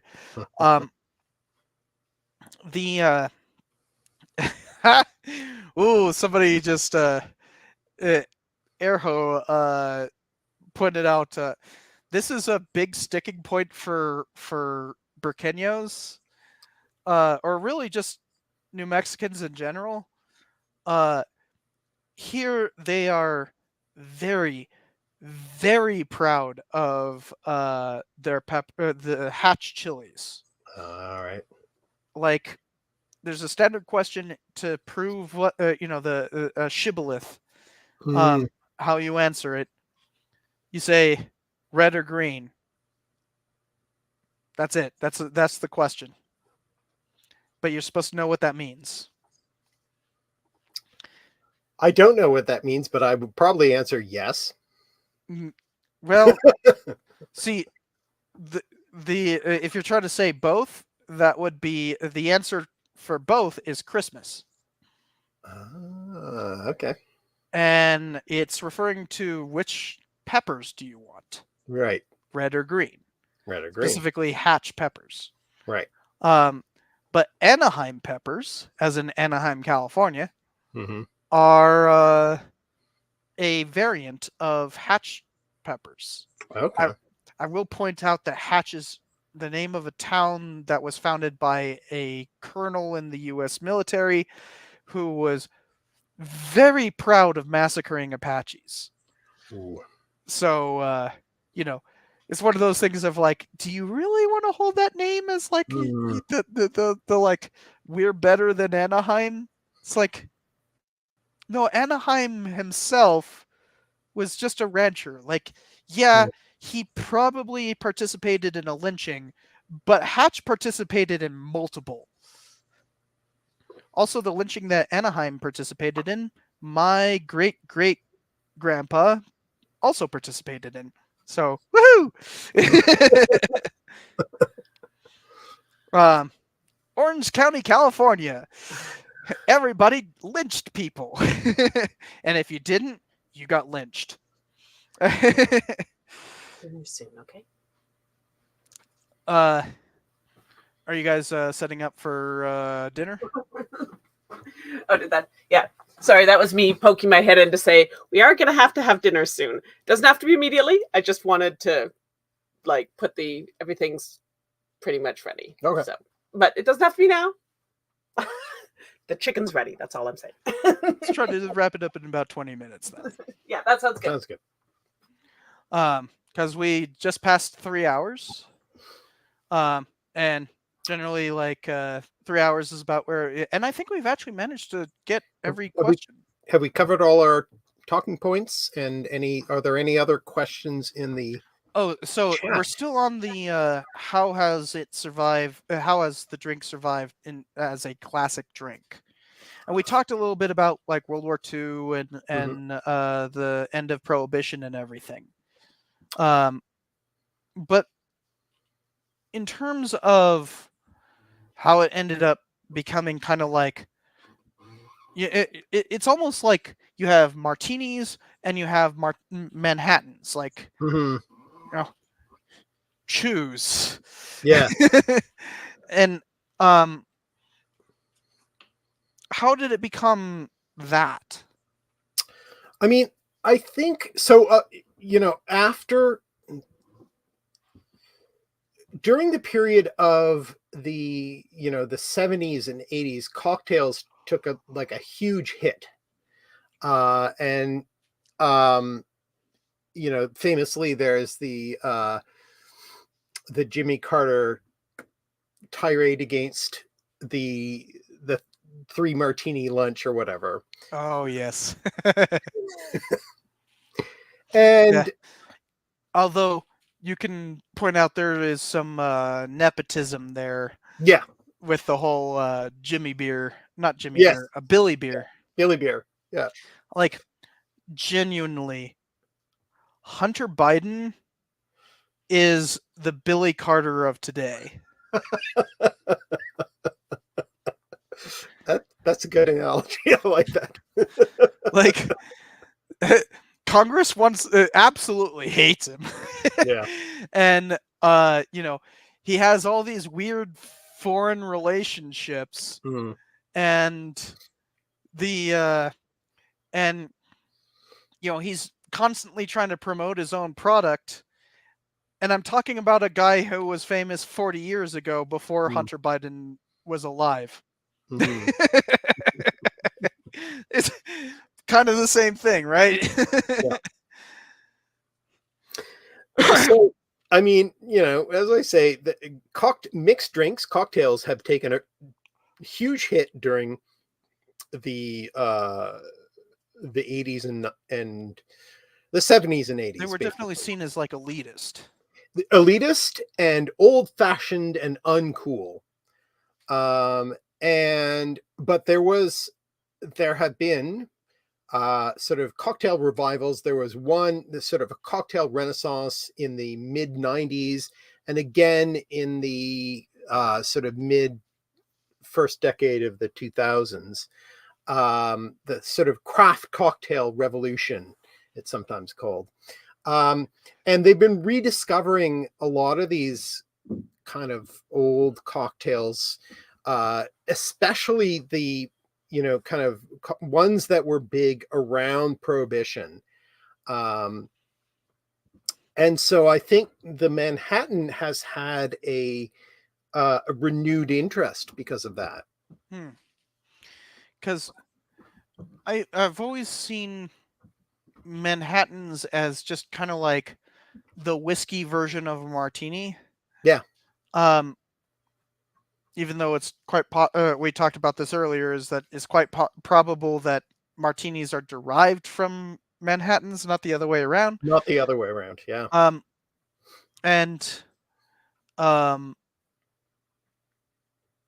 But there's also like, I'm a big fan of Sazeracs. Yes. Me too.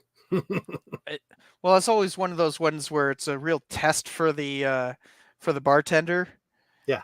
Because like the number of times I've seen them, I've asked for that, and they're like, "Oh, hold on," and they'll go back and talk to somebody else, and like, "Oh, okay, I can do that," and then they literally, pull out the shaker.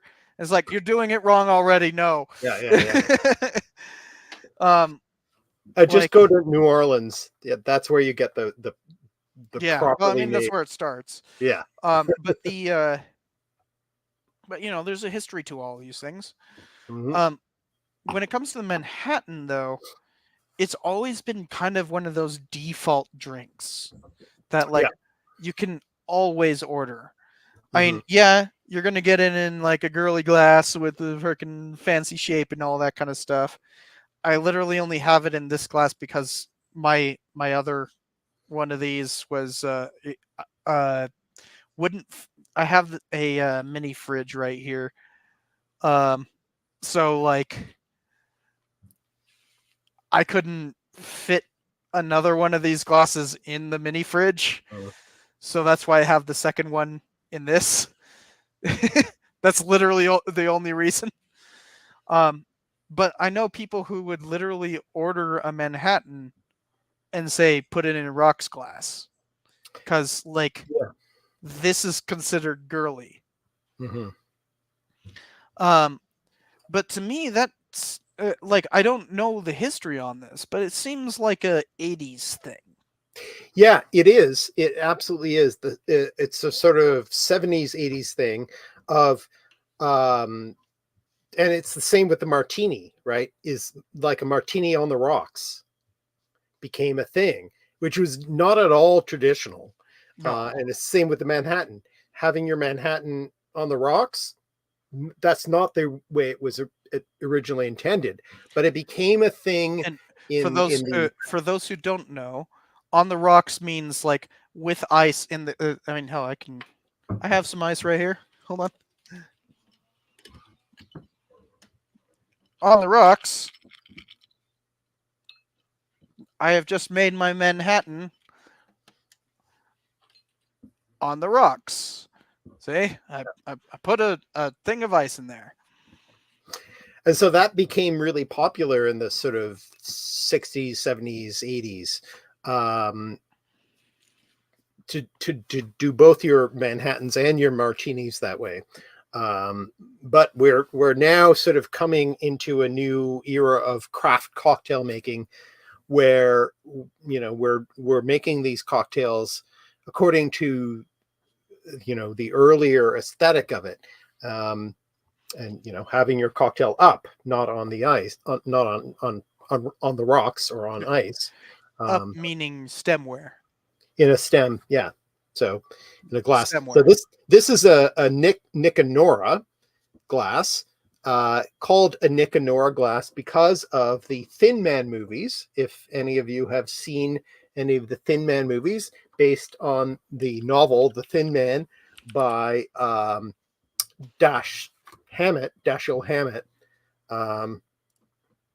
And he wrote, with William Powell and Myrna Loy. Oh, yeah, it literally has it on the poster. Yep.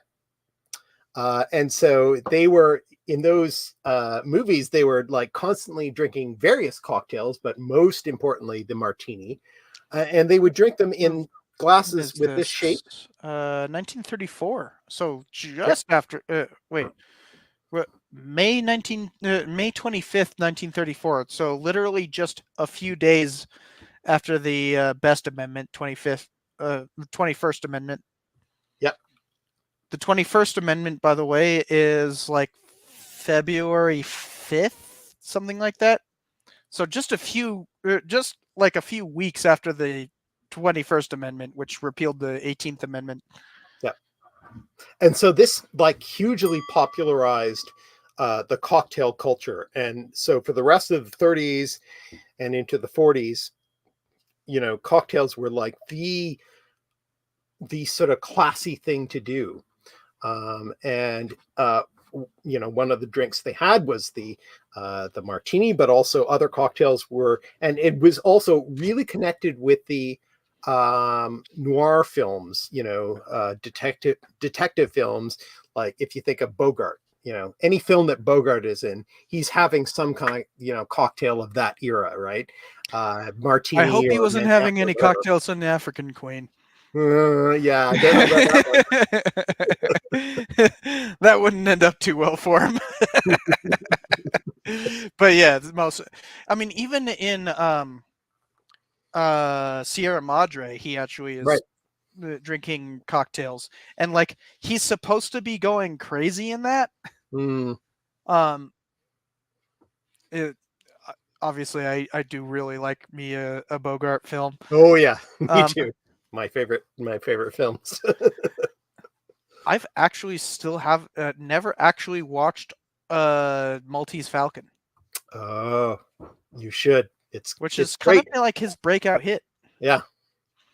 It's kind of hard to follow in a lot of ways, but yeah, it's dense. I know the ending very well, which has kind of made me not want to watch it. It's one of those ones where it's like, okay, I haven't seen it, but I've seen it. Yeah, right. Although my favorite little factoid about that one is, while everybody likes to quote the final line as being, the stuff that dreams are made of, what is this? And which is literally the Maltese Falcon, and he says like, the stuff that dreams are made of. The actual last line is the guy he's talking with, the person who's holding it, going, huh? Very audibly, what? So the last line of the movie is, of the movie famous for its last line is, huh? Doesn't that count as a line? I mean, it's not a word. But it's also like kind of a perfect explanation of like noir. Yeah. Where it's like, oh yeah, it's all this deep, it has this really deep meaning. I mean, the last line of the first noir movie was the stuff that dreams are made of. I mean, come on, it's like the most Hollywood-esque thing ever. And then but the actual last line was and then it's like you kind of get a sense of the genre because of that. Yeah. But Bogart, absolutely loved his cocktails. He did. He was also kind of famous for drinking a lot with Hemingway. Yeah. So there's another really important historical figure, historical American figure, connected to cocktail history, and a lot of other aspects of American history. So, yeah. And so why is the the girly drink perception when you have people like Bogart, who's like the manly Humphrey Bogart and Hemingway, who are Yeah. like the manliness, The manliest of manliest manly. men you could possibly construct. Yeah, Yeah. Yeah. the Platonian ideal. Um, how did that shift? How did it go for like you said? Obviously, there's that Carterite era Mhm. of you know, cocktails are for the elite, and Yeah. yeah. But why in the 80s did like Manhattans become the girly drink? Well, and I think that has a lot to do with this sort of, fallow era of the cocktail. Uh and it became this it's the sort of um apple teeny kind of, or the teeny era of cocktails, right? Where you just tack teeny on the end of anything, apple teeny or whatever teeny. And it becomes this idea that as long as you serve it in one of these sort of triangular kind of shaped glasses, right? Um, it's it's a martini, which is not true, of course, because a martini is a specific drink that has a specific recipe, which is just gin and vermouth. But there's this whole era of putting really colorful drinks, blue drinks, green drinks, all these bright colors into these triangular shaped glasses.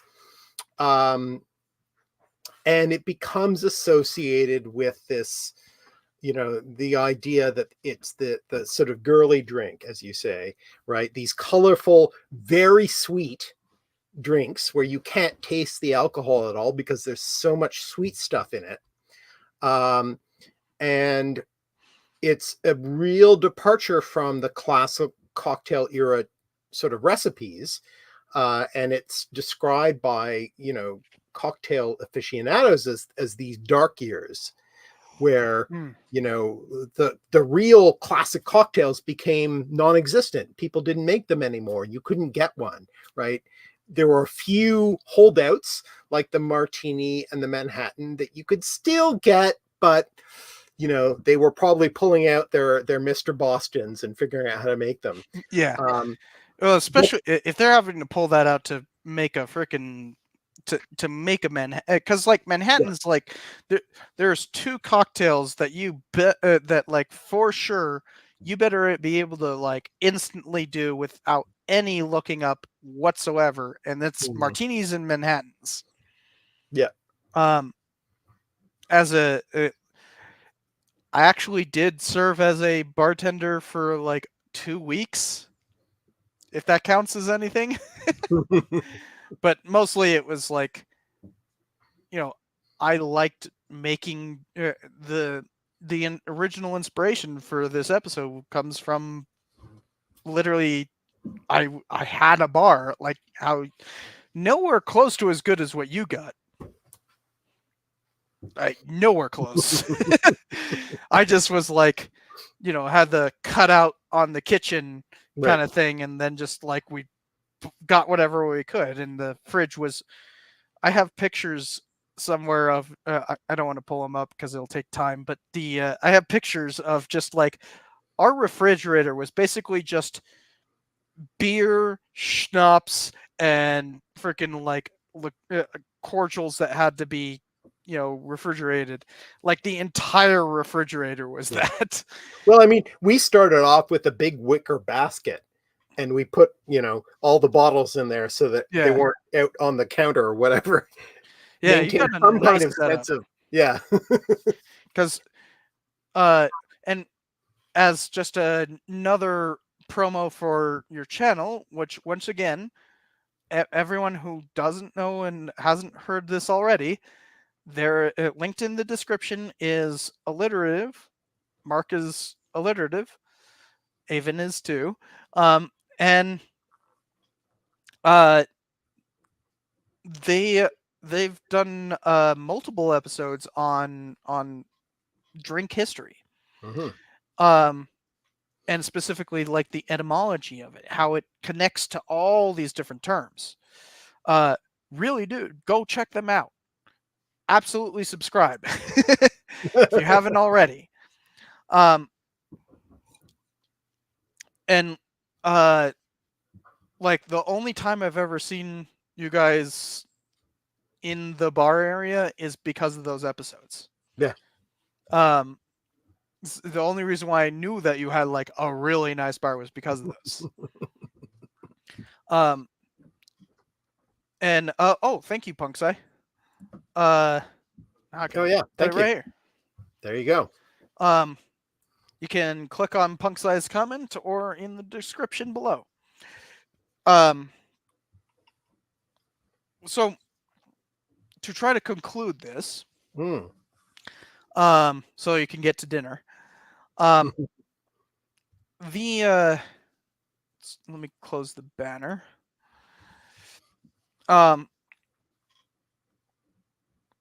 So we've talked about the importance of prohibition on cocktails, the various etymologies, not just of Manhattan, but of like whiskey, bitters, cocktail, yeah. Yeah. Eau de vie, Eau de vie. Mm-hmm. which basically has the same etymology, but French. We've talked about the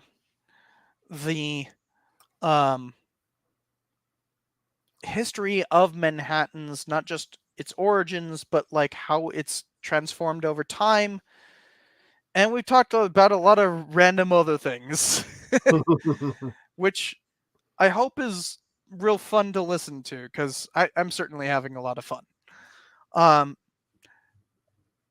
But the main thing to get out of all this is that these cocktails aren't just, a fun thing to drink. I mean, they are absolutely that. Yeah, no doubt. But there's history to them. Mm-hmm. There's history in the glass. There's history everywhere.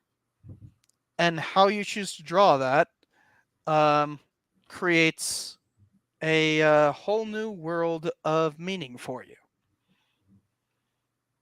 So I hope everybody got something from this. Large takeaway. What else do you want to say, Mark?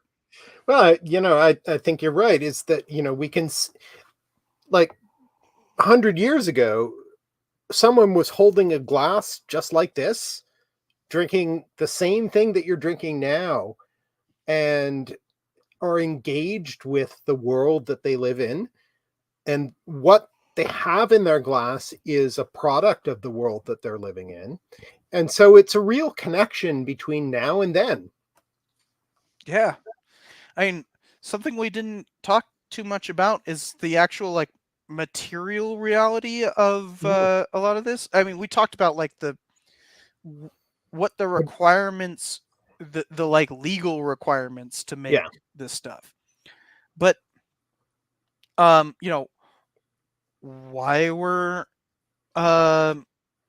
was Arabia so well suited to have their golden age and create the means of distillate? Why did Europe end up taking hold of that?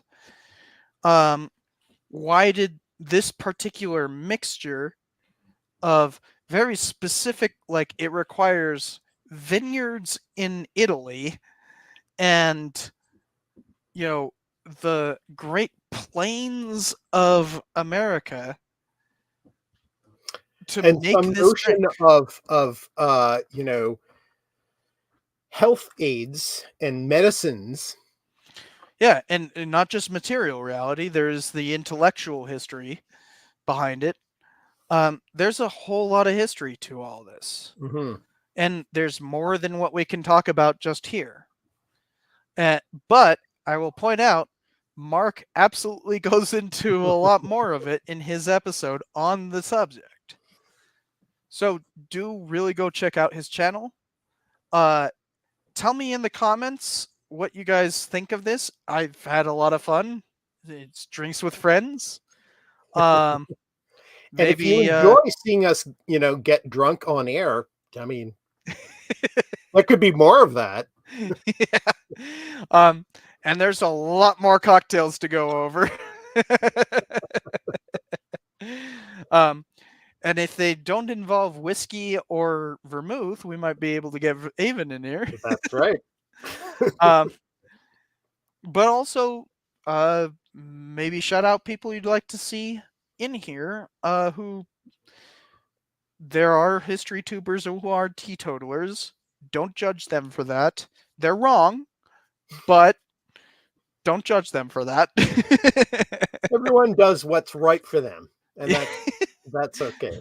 Yeah, it's a funny thing with Tiger Star and I that he doesn't drink or anything, and Right. and I'm always like, well, you're wrong, but yeah, we have a good rapport, but the you know,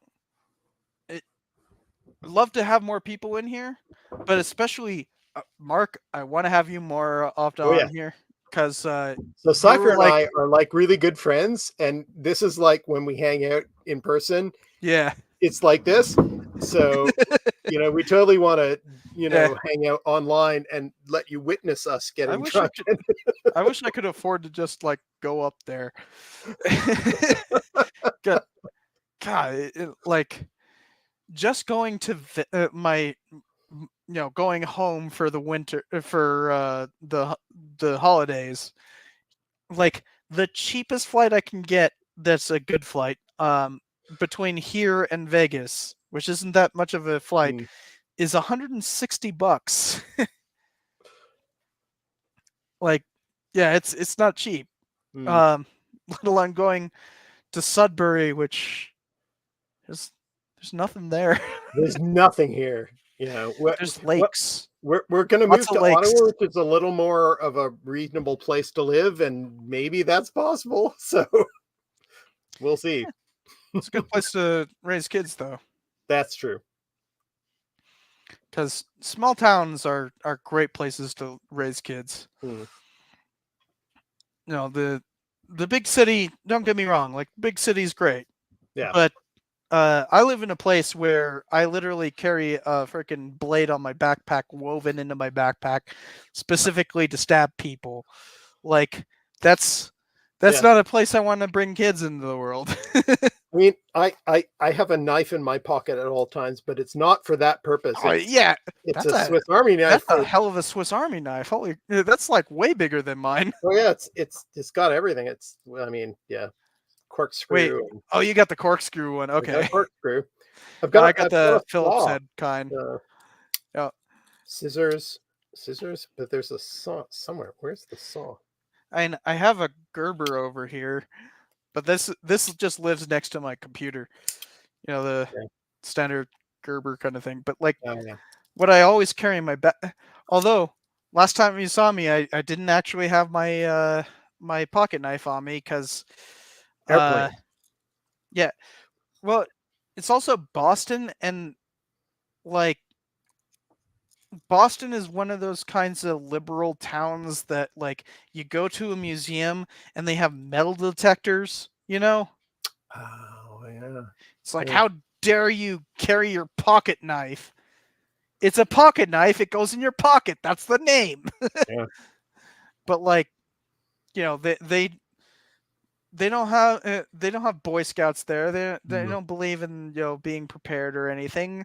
The idea that you might need to like open a box bottle of wine or a box, sure, but bottle of wine. I mean, there are hard surfaces everywhere. Yeah. If you want to be creative, there's ways to open a bottle of wine. I've definitely done that on the side of a boat in the middle of Lake Mead.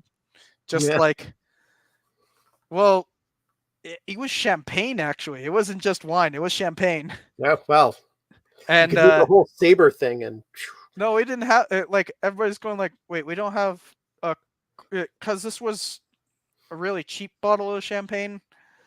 So it's the kind that you needed an actual corkscrew, and then everybody's going like, Joe, you got your pocket knife on you. It's like regular pocket knife. There's no corkscrew.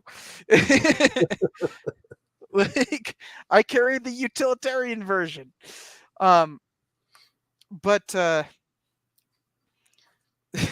like Air Joe says, next time get more drunk. more drunk. I don't know if that's a good idea. But the I just went to the railing and was like, well, I have an answer, and I just smacked it on the railing and popped it open and was like, here you go. Just said like, it works. There you go. But it's you have to be creative sometimes, especially with the like ultra security conscious stuff. I mean, here in Albuquerque, I kind of get it because I have been mugged. Although Dimwit spread his stents a little too wide and very easy access right up the middle. But I was very much robbed at little tiny knife point, but still knife point. That's just the city. That was one of the things in Boston. I mean, I don't know where you were staying in Boston, but like on the subway, there were some times where it gets pretty sketch. Oh. Yeah, I think all our subway brides were like pretty tame. So there was no point where it's like, if something happened, my fists couldn't solve it. You know. Mm-hmm. But whereas here, like, there's a lot of places where, yeah, your ability to scrap ain't gonna help you. Right. You know, some guy knife beats fists. Right. And sure, I'm sure there were people with knives and all that, but like the crazy people were just actually crazy, you know, in Boston rather than here where they're like crazy with a purpose. Yeah, I go to a park that's just down the street from my place all the time. It's called Roosevelt Park. And it's actually one of the more famous parks, and stuff happens there all the time. But trying to think of how to bring this back on target so that we can end this. Well, craziness doesn't have to be about alcohol, though. Most of the time, it is other things.